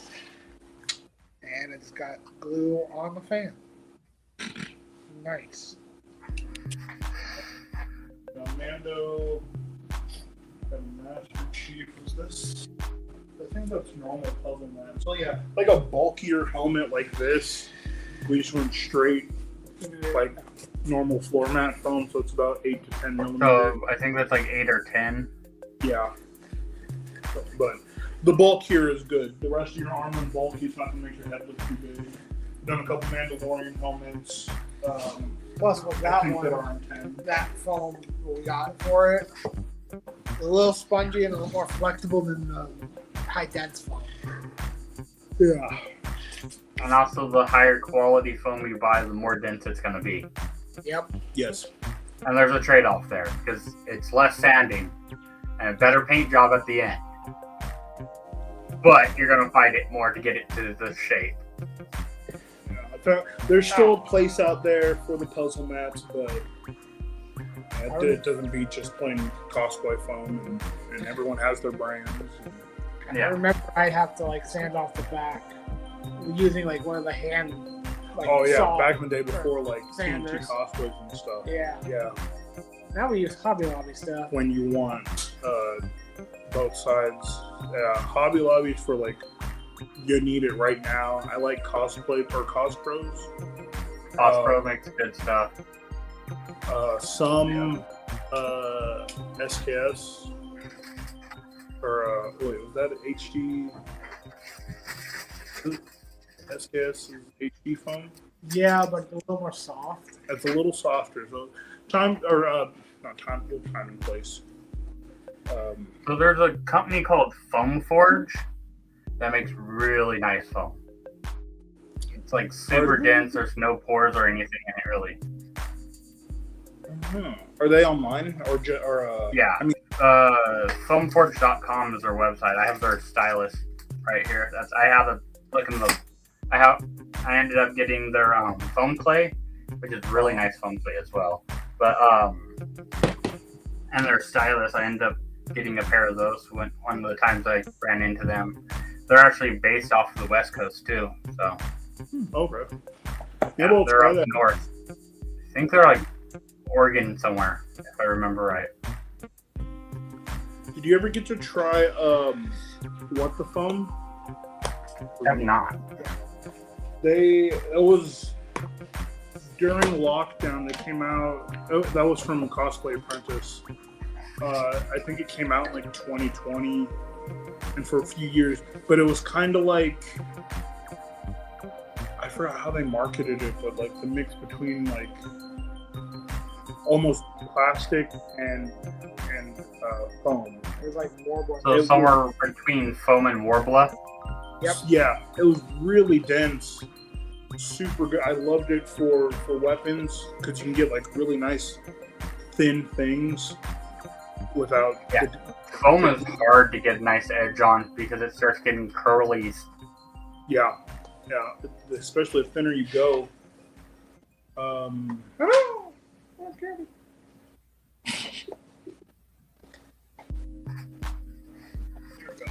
Their 2 mil was amazing. They're for- 2 mil. I wish I probably still have some in the Probably do. scrap box, but we use that 2 mil to back Oh, there's like everything. a strip of it over there along with the Velcro.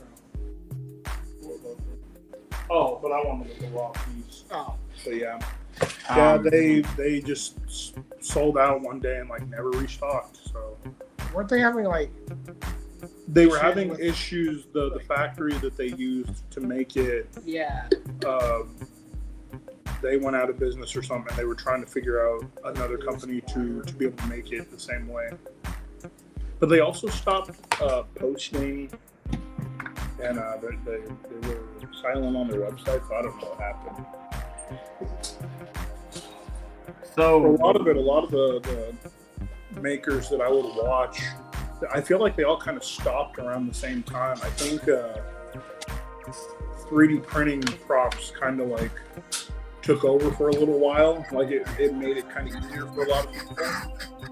yeah, And I like 3D printing as an accent piece. yes, Like things like emblems and stuff like that you're not going to get that crispness out of a normal foam or something. Great Yeah. for that. that's what I did. That's the logo here is a PowerPoint coaster. So we just Yeah. fit in there. I'm like, yeah, I wouldn't dream of trying to do that in foam, but I also, I The can't. only way you're going to get that out of foam is if you have a laser cutter. Yes, yeah. Oh, Which I've even thought about that a couple times, but we're gonna do it once at the college where we were going, but they said no. yeah, that we have a maker space in college out here, and they have laser cutters, and I really wanted to try doing something in foam, but It was gonna cause too much like fumes. they were worried about the fumes and stuff. Yeah, I'm like, but you have the air unit. I have a video on it. They do it. They give you the settings, but they didn't want to try it. So we actually have another one of these How Did You Do That that's going to be coming up here. I think it's like 3 or 4 episodes away. We're supposed to be talking to a laser cutter, someone that their whole business is laser cutters. They engrave wood and cups and cut stuff out and all that stuff with the lasers. And our whole conversation is going to be like, what does it require to do it? Is it worth it for what you're doing? Type conversation. So Okay, yeah, definitely, if you're interested, keep an eye out for that one. will do, because yeah, that's something. That's another. That whole skill is an accent to, or could be a whole accent to foam crafting. I now have 2 friends that have laser cutters that have told me if you need parts, let me know. So I'm like, Okay. I have access to these. I just have to learn how to make the STLs, which shouldn't be that hard. I can make a 3D print STL. I should be able to figure that out. It's 2-dimensional. Okay. I've learned Torchmate CAD. I've learned. So far, yeah. Okay. So that's our test. We do know the size fits. Now we just need to close it up. I need to close it up and make the horns. And now he looks like Jack-o'-lantern Man or something. Yeah. Oh, it does look like Guardian. Is one the nose? Yeah, one's the face. And that is why you number your parts. Yeah, buddy. Many of failures. No, I put the eye in first. Think so? Okay, Yeah. well, I gotta Considering it connects all The respirator's going on. I see Sander coming out. I'm going to move. Run! The fan is blowing right at me. So all that dust would go at me anyway. I mean, my build area is still, everything's coated in a light white dust from when I made the boomstick. So I completely understand what that is. It is god awful to clean up after. Yeah. Little pieces like that aren't that For some, horrible. But when you get into the big stuff and you have to like sculpt something out of foam, Oh, he does that, all that work. that gets messy. You can like somewhat like get a lot of it done with a knife and then go in with either the sander or the belt sander. But if you can get I it need to right get a belt sander. or you have to cut it again, it makes it a lot easier. I need to get a little belt sander, a little bench setup. Hobby Lobby has one fairly cheap. I would. Like that one was like what? A belt sander? $100? No, Harbor Freight. Harbor Freight. Or great. I'm not even getting power tools. I got places mixed up. I mean, you could airbrush there. Yeah. Cool. I do want to get a new airbrush, but the last one I bought from there was a gimmick.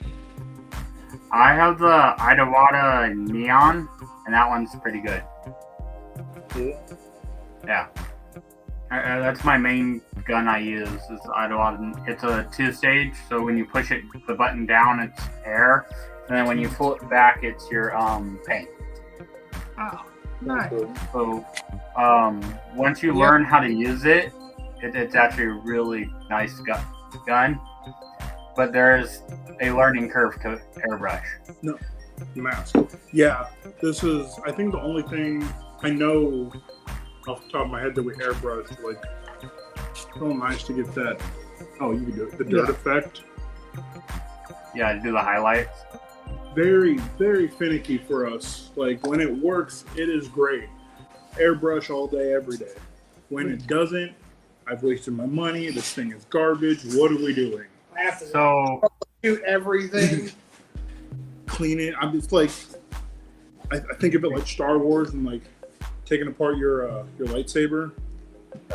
Every little pin and thing. Then Yeah. you put a needle back in and you bent the tip. Now you got to get a new needle.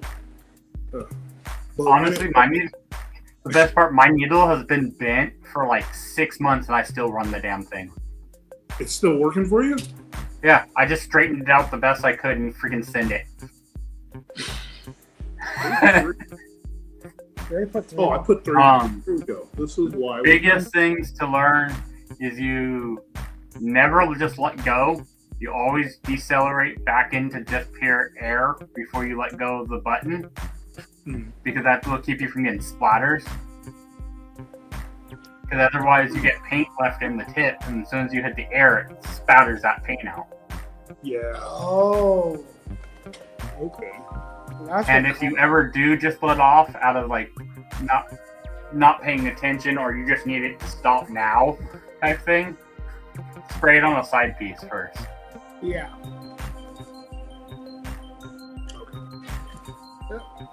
I didn't know you're done. You're not done. Well, you can put glue on these. I'm doing it this way. I'll move the fan up. And then the other big thing I have that I've learned is get one of those poster boards that you get from like dollar store and write stuff in cursive on there.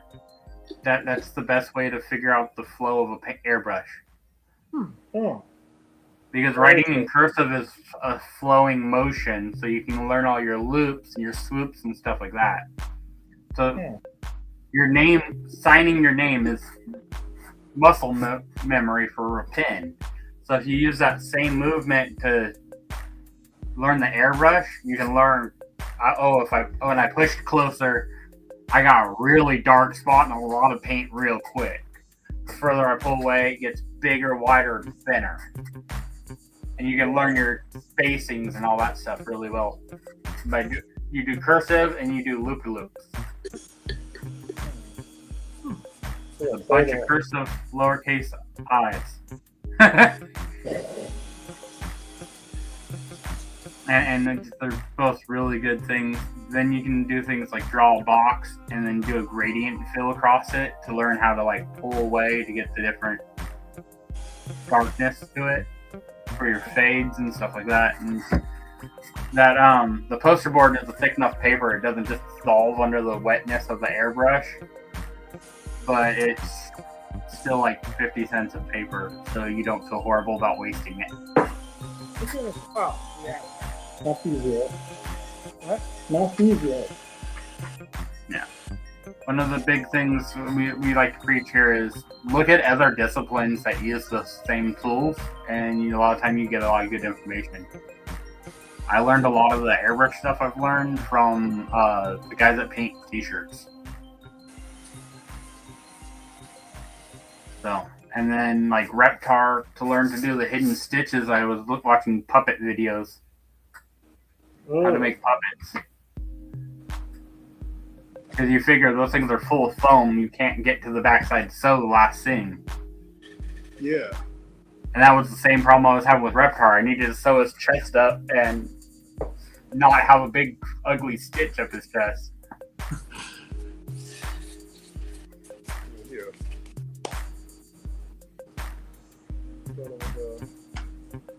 Oh, no, I got to drum with the horns. Yep. It's gonna be a lot of like you said, No, not too Drumble's the best friend of the cosplayer. bad. Best way to go. And ribbon pictures.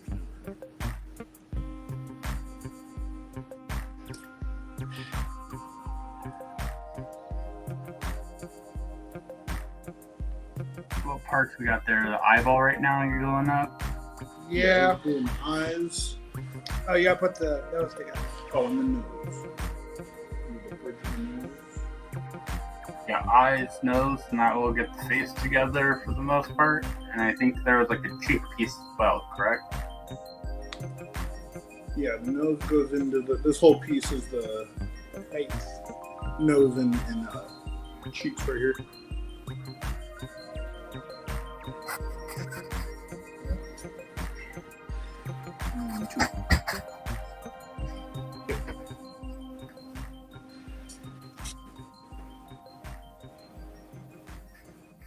And you're gonna want to put the 4 on before.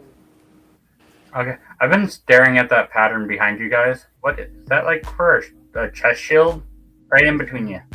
Oh yes, yeah, that'll be for. That is the Ranger chest shield, correct? Yep. Yes, this will be for mine. I'm doing. Well, we're doing. I'll get that later. Let's see. That's a tomorrow problem. I know, let's see, green, red, and gold have all had them. I know that. Yeah, we like to do. Me and my friend, the three of us, will pick a team and then do some sort of mix-up mashup. The first one we did was Mighty Morphin, and we all like took historical warriors. Like we did Black Ranger as a Viking, Blue as a Samurai, and Red as a Knight. And then we did the Ninja season, and just like went Ancient Ninja, well, Ninja and Samurai. Yeah. We did this. One of my favorites. We did. The Ranger himself, he comes in with this different sort of chest shield, and when he transforms, he switches the helmet and throws the shield off, and then it like pans to the shield hitting the ground, because we knew we were going to be on stage. I put little pockets in the shield, and we had 4 like 2-pound weights, or 6 2-pound weights. With these. No, they were. I bought ankle weights. Did you? Yeah, I thought it that's- was just these. No, that's Granted, I didn't see what you put there. yeah. They were just enough to give it something.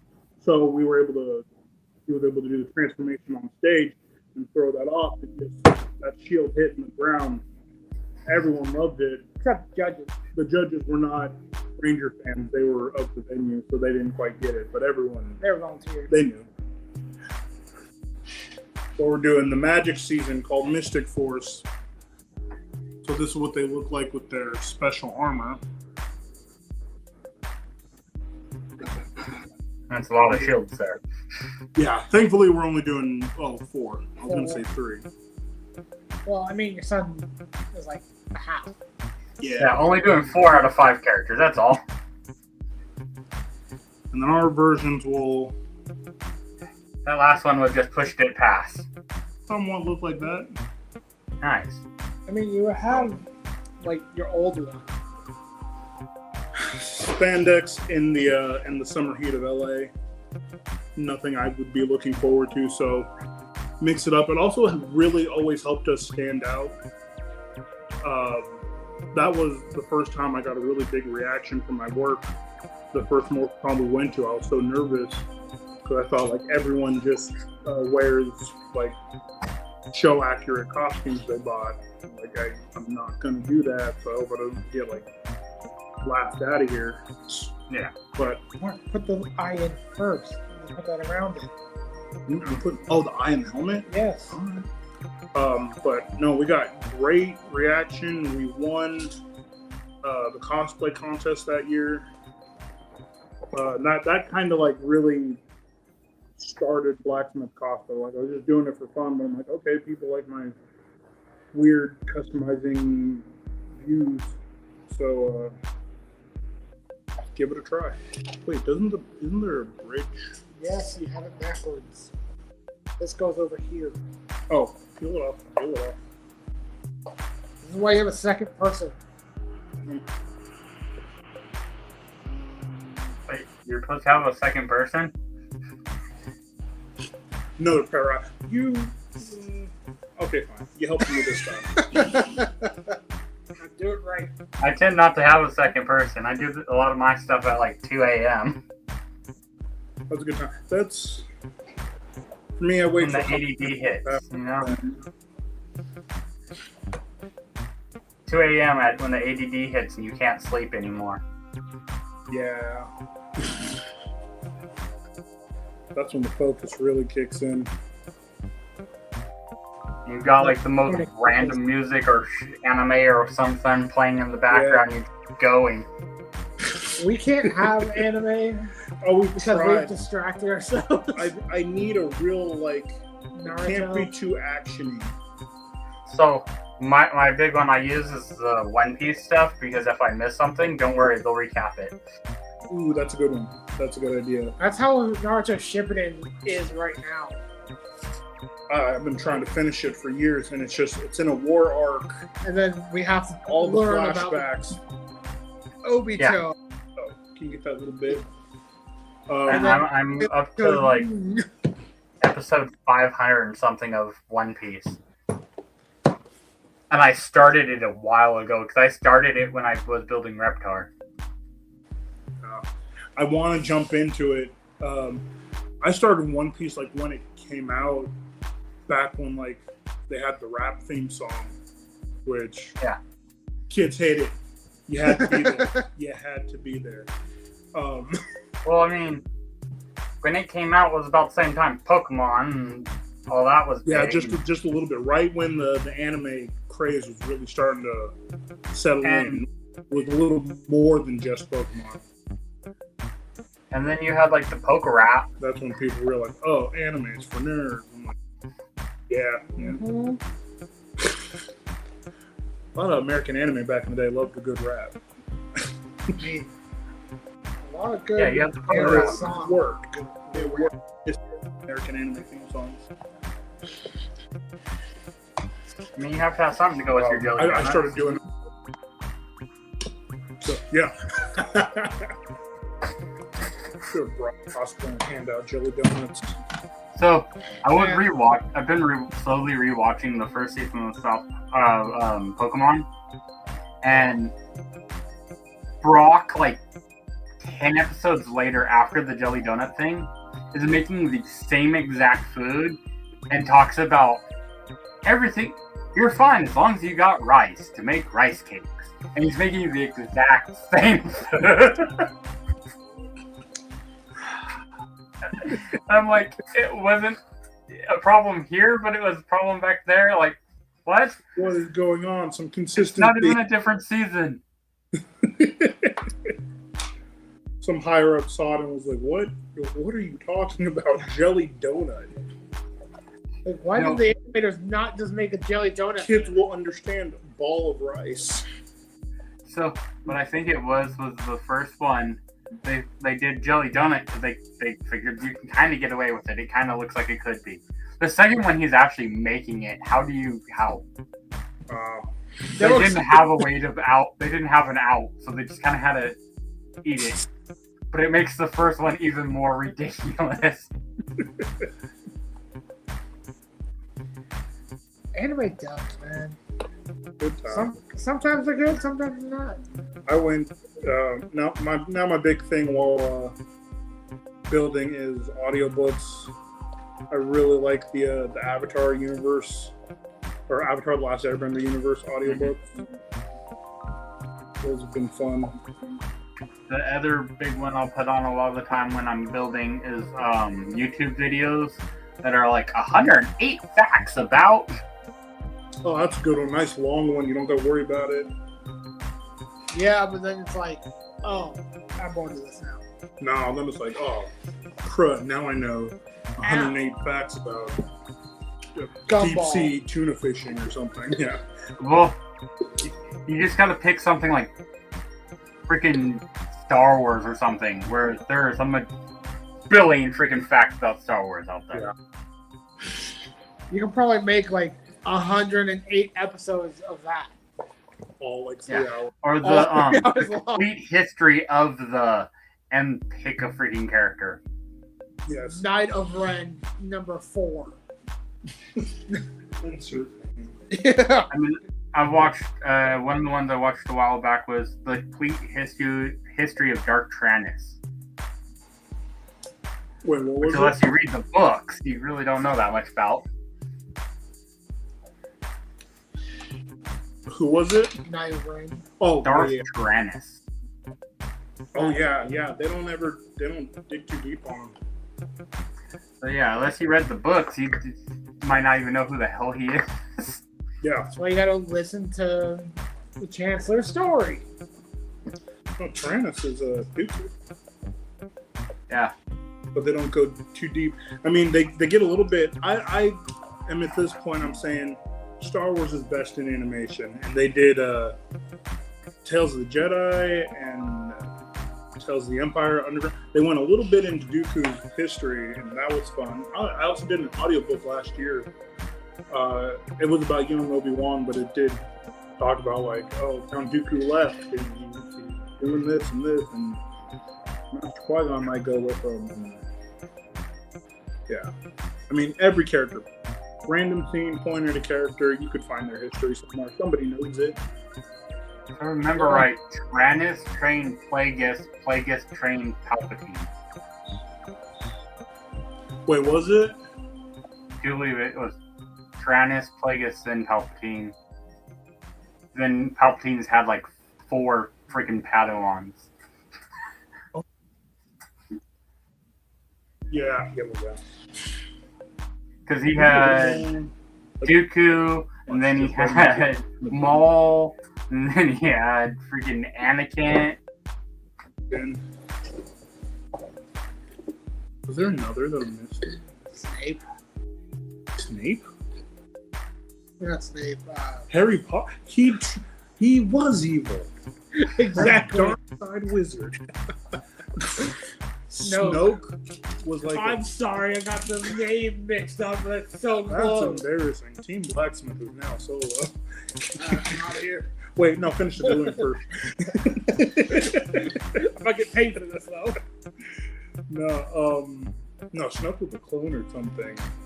I don't know. Yeah, They didn't. Snoke is a clone of Snoke is a partially failed clone of Palpatine. You can see what parts are Needing it. partial. Yeah.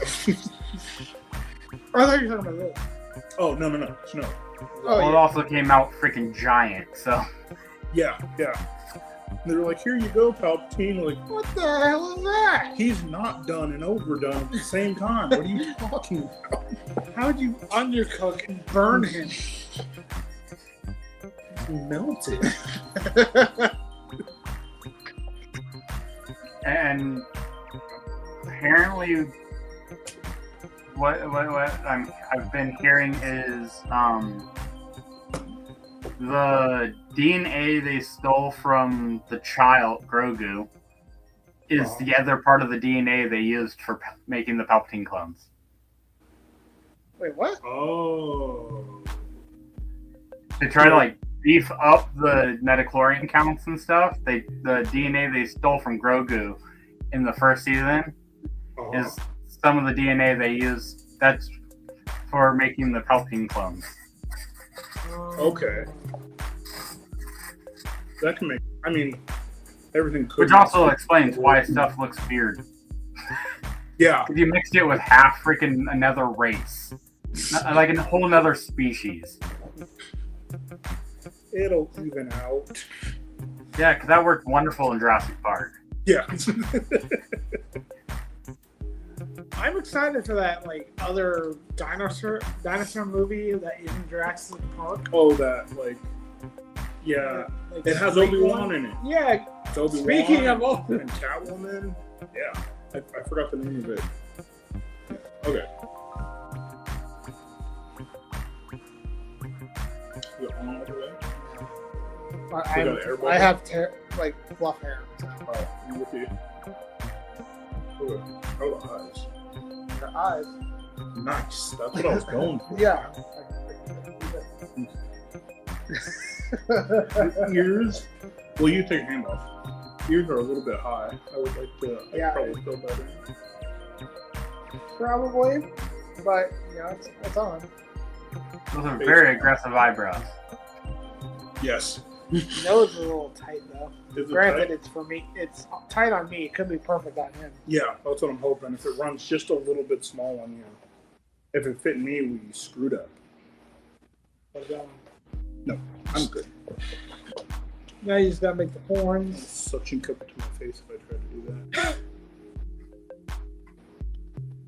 Let's see, and then the 8s. So we got left. We got a couple of horns to get in there. Yes. You know, 10's in the back. Okay. Where's the 9? So, have you ever tried using the yoga blocks? Yeah, We did it once. back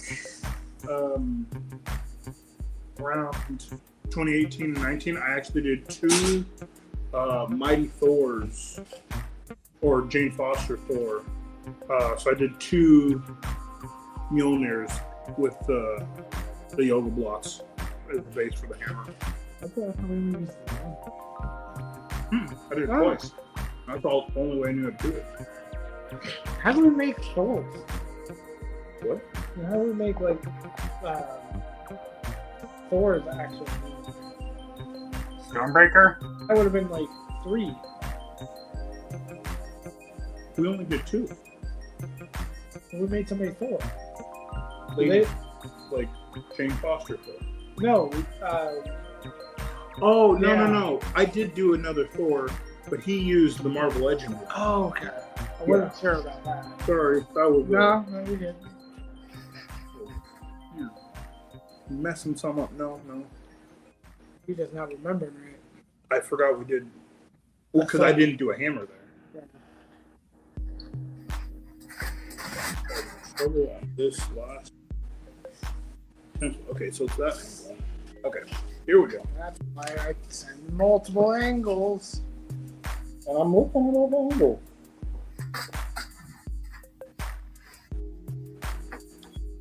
Eight, 9 go like this. I know.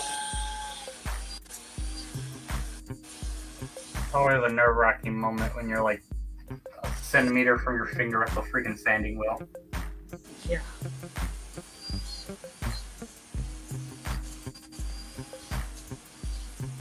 God, the rival of Wolverine looks like Hanuman from JJK. Well, Yeah, because it has like those like horns. They look like roots. I thought you said Wolverine. I said Hanuman. No, I thought you said. Hanuman. I thought you said Rivals Wolverine looks like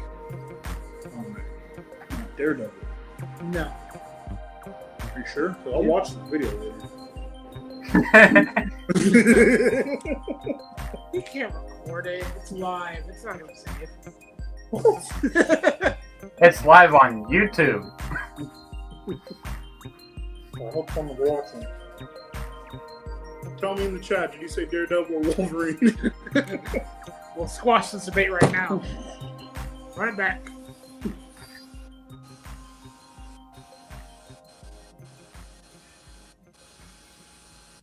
Oh.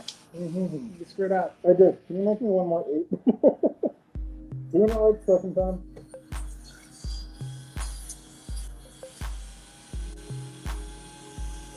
Make sure. I did.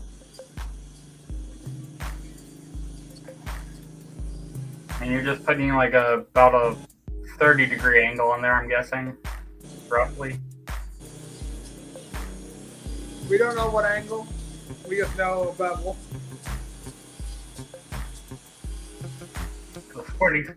245s make a To reverse 90. that, I know what bevel. Yeah, but I got the angle wrong. I went in an inward angle when I needed an outward angle. No, he's saying like degree of Oh, angle. fun. Oh, but that's why I like to Dremel it. Of course, I did it enough where I didn't check it enough, so I had to redo it. Thankfully, small part. I think we're good now. Do this one right now while it's fresh in my head. Make sure I know. maybe you should do it at I'm not cutting it in, and I'm gonna sand it. So I can put it up against it. And look, but I'm doing this one right now.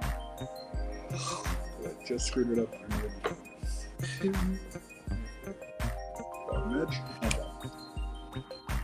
At least they're the little parts. They're easy ones to remake. Yeah. But for once, hopefully you don't do it again. What was it again? Adam Savage's one of his rules was always make 2 extras. What? That way, when you inevitably mess up one, or if you make one better, you can just use the better one. Yeah.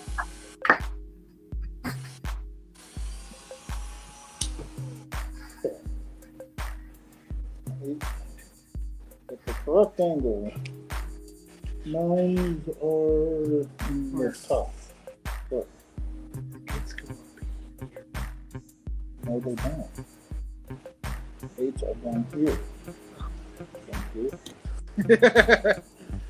I'm an agent of chaos, apparently. You didn't put both the marks on the 9.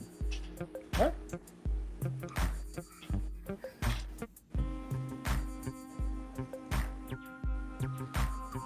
Got you with the dust. Yep, he doesn't. Sorry. You say that. My accuracy lowered.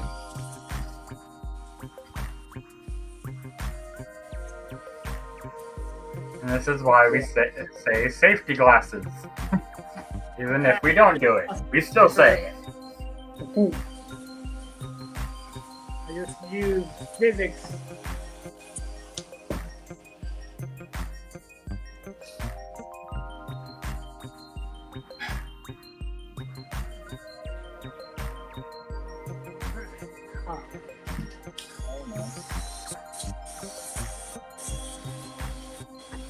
The best part is I literally have a hook off to the side here that's nothing but safety gear. It's a bunch of safety glasses, a couple respirators, all that.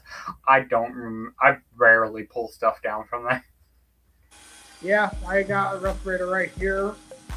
The only time I really use like safety glasses is when I'm sanding. That's because I don't want to risk like things getting shot in my ear or my eye. My ear is like itchy, so eventually just like my ear. Get up. Oh, I thought we lost him. No. No, like the screen went black. Oh.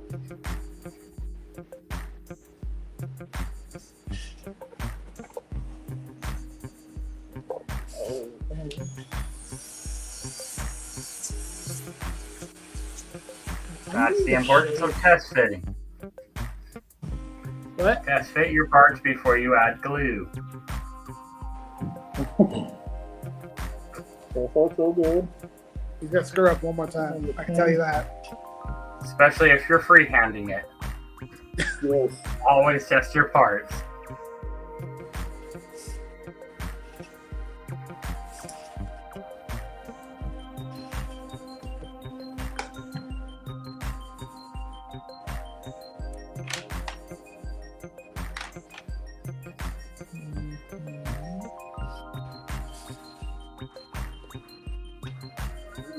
Okay.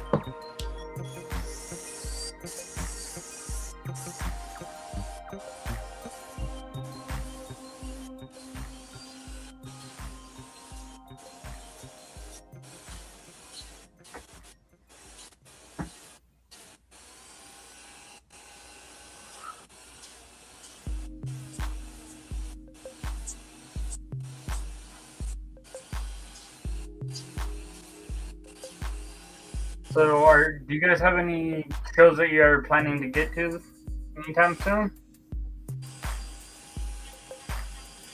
What? Do you guys have any cons you're planning on attending? I think just Morphicon, and then like the week right after that, SAC Anime. I'm not excited for that. Yeah, that'll be a fun back to back. So pretty free until, well, free. We're gonna be working all summer, but not much till We're August. free after that.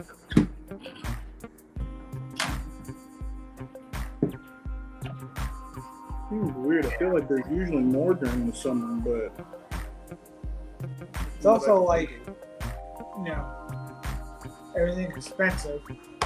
Yeah, we end up at a. I think we have another 8 shows planned for this year. Damn. oh dang. This weekend is actually Baycon, and we've never been to that one, so we're going to go check that out this weekend.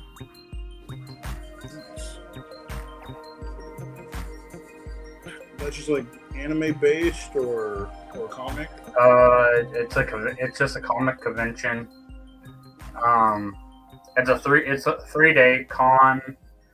I wish I remembered all the rest of the stuff, but it's where was it?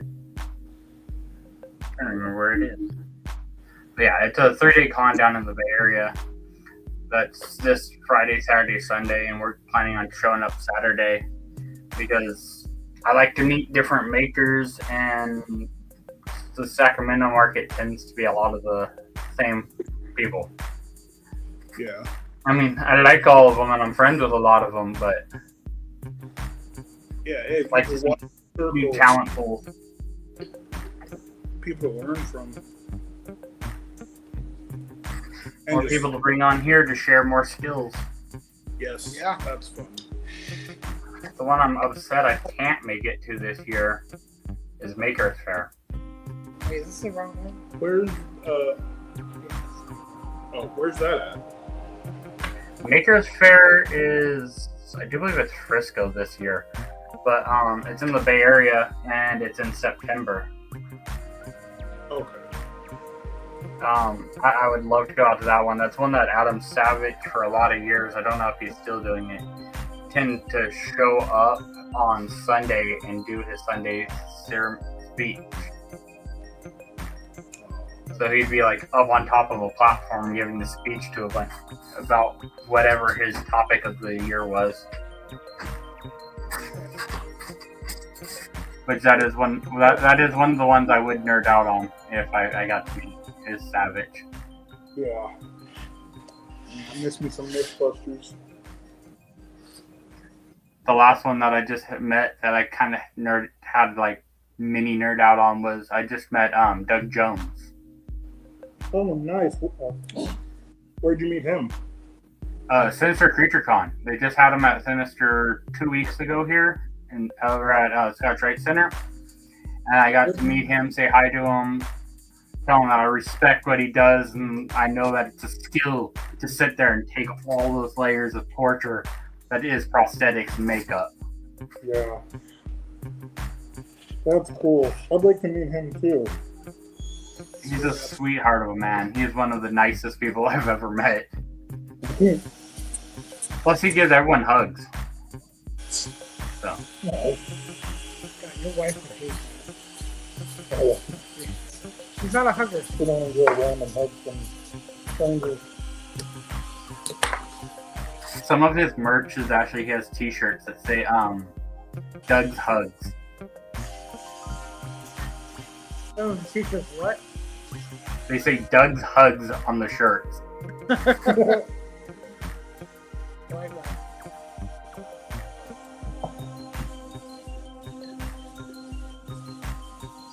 So I know with the DAP stuff, you can go back over the glue if it dries up too far, and it'll reactivate.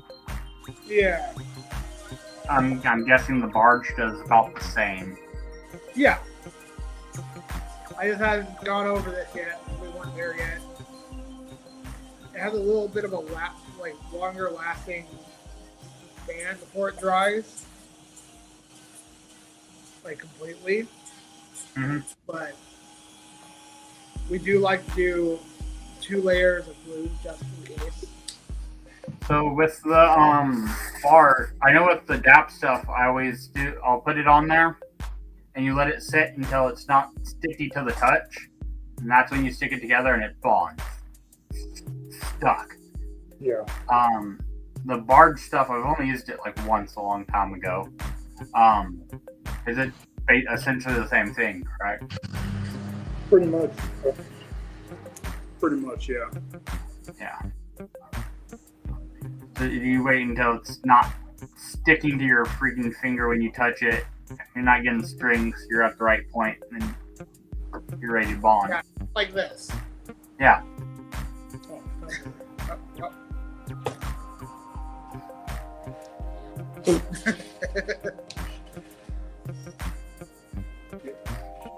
Hey, just remember, it still beats hot glue. Huh? Remember, it still beats being hot glue, getting hot glue on your finger. Yes. We started with that. I will take barge. I will take Every- contact semen all over my hands over a drop of hot glue touching my hand. Yeah. As a kid, I was so nervous around hot glue, and I burnt myself once. Did it again. I think I might still have a scar from it. Probably. I mean, I've cut myself. I think it was multiple those times here. hammers I made for you, remember? And it like Yeah. burnt like the first layer of my skin off. Yeah. That was fun. Oh. I've gotten to the point Really? because you're usually holding the part and you can't let the part go and it goes out the side on your hand. You're like, ow, ow, ow, ow, as you feel your skin just burning off. I started wearing goat skin gloves, Oh. like leather gloves. Mhm. That way it's still hot, but your skin's not burning off. Yeah. But they're thin enough and they're tight enough to my hand that I can still manipulate stuff. Yeah. Hate bulky gloves. I got really long fingers, so finding gloves that like perfectly fit my hands. Near I have the impossible. opposite issue. I have my fingers are fat enough to fit a large glove, but about the right length for a medium. So I end up with the little danglies at the tip and make your gloves really hard to function with. So I usually just go with a medium, and then I'll get them a little bit damp, and then stretch them to my hand. There you go, custom fit though. They're freaking custom fit to your hands at that point. It's the old cowboy boot trick. Yeah. You put your boots on, go walk through some water, and freaking let them shrink up to your foot. Don't take them off for the next like 12 hours. You don't need to do. Oh, you did it. Cool. Sticky. Not at 8. Okay. What are these the 3? I don't know. All right. That's the nose. We eyeballing Yeah. this today. No. Please match. That's what the registration is. Oh. Leg.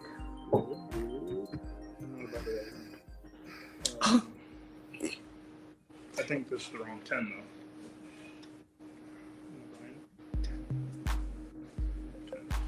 Although my real problem is I just forget. I never put on gloves, and then I end up with freaking injuries. I mean, could be worse. Could be your whole hand off. And the glove I won't mean, matter. right now I have a mutant fingernail. I have a hole in my another finger. And there's probably other stuff on my hands that I don't even know about. That is the life of blue collar work. You're constantly hurt and you don't know until you touch a freaking like acetone or something and it hits it and you're like, oh, that burns. There's a cut there.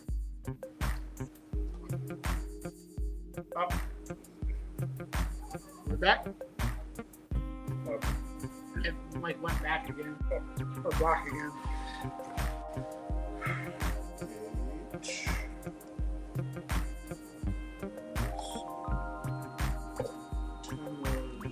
So, how fine of a sandpaper do you sand it with? I go over like my seams. I think these are pulling a little bit on me. I'll go over with the smoothest sanding bit I got. So the ceramic bits. That's actually what I like to smooth out my those little cones. Little Smooth stone out- ones? Yeah. I'll smooth out the seams, and then if I still need to do it, I don't know. I got a whole box. Like Amazon has this just like scrap pack, and I'll just find what I feel is right and take down what needs to go down. The seams are pretty good. I will have to go over this. Maybe not go over it, but keep pushing it. Probably have to put a little more glue on those. Either way.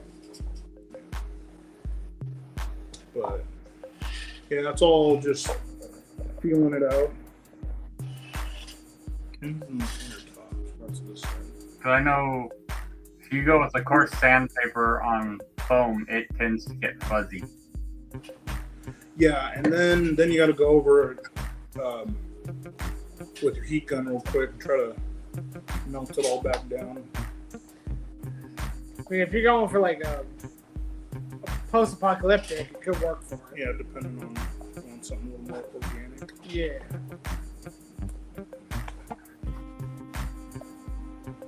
Not quite sure. Got a little bit of gappage on this side, but it's good. That's where I usually like to fill in with foam clay. Okay, yeah, double check. Filling in the little corner seams with foam clay. Yeah, fills in so much better than just the You coffee screwed by up. itself. Did I? Yep. Was it this side? Nope. Ten's on the inner. No. This is why I got one from down. 8 is in the front. Oh, then you just screwed up the side. I didn't. Hold No, like, both on the both the 10's on the inner side. Oh. I got it. Apparently. There we go. The show I was talking about for this weekend is called Bacon 42. What was that?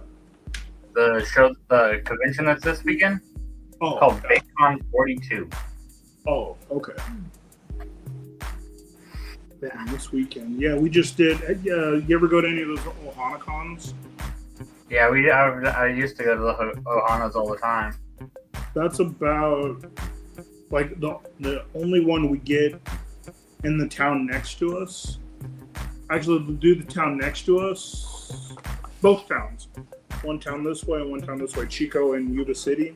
See that? So every now and then we'll hit that up so we can pass out cards and try to get people knowing us that are a little more local. But they're not the biggest convention. SAC Anime is our main one we go to. Here, I want to try there, the area again. yeah, if you go north a ways, there's Reading has a Comic Con now too. Oh, that's right. Yes. I'm barely ever down there, but now you said that, I do remember they have a con. Yeah, we actually checked that one out this year. It's actually a pretty cool con, and they get different celebrities than most of the other shows. So, like, they had the voice actor for Squidward this year. Oh, for real? Yeah. Oh. And you made it out to that one? Yeah, our friend Sacramento Deadpool's living out that way, and he was a featured guest, so we went out there and checked it out. Nice. So, Yeah, hit yeah, us up. it's We'll make it out there. it's a cool little con. It's not huge yet, but you can see that it's growing. Oh. They have their own panel room and stuff like that, so it's a bit bigger than like Ohana, where where it's just panel or just the floor. But Yeah. Oh, we did have another one last year, Connex. Oh yeah. So we're getting them again. But yeah, Reading's not bad. I can make it up to that one. Yeah.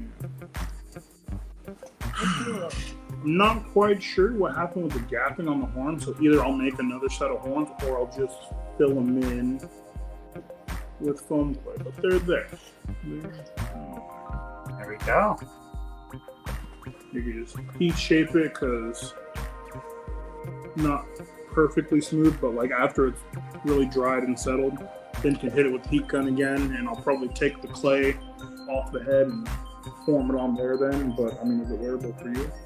Everything's in the right spot. Yeah, one thing I do know to be careful with if you're heat shaping something after you glued it is don't get it too hot. Yeah, The glue especially can seams. fall apart. Yeah. Yeah, your seam can separate on you.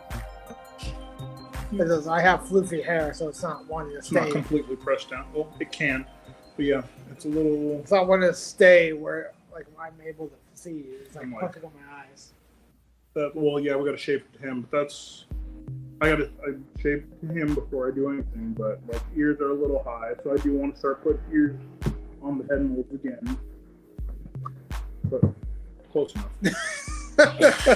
But yeah, that's the basic build, and we'll smooth it, clean it up, and then start adding details. Pretty hard for a quick.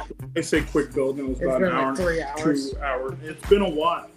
We started at 6. Oh. Yeah. Back to that first question. About 3 hours.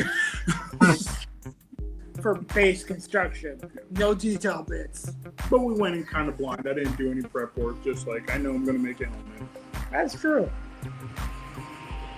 So- trust process. One more time, you want to put all your social medias out there so that anyone that wants to find you can find you? Yes, Facebook is Blacksmith Cosplay, Black Space Smith Cosplay. And Instagram, my main one, is Blacksmith_cosplay. All right. Well, thanks for coming on to the show. And Absolutely. Thank Thanks you for for having inviting us. us. This was Yep. fun. And everyone out there, remember, be a maker, not a hater. Good night, everyone. Good for doing it.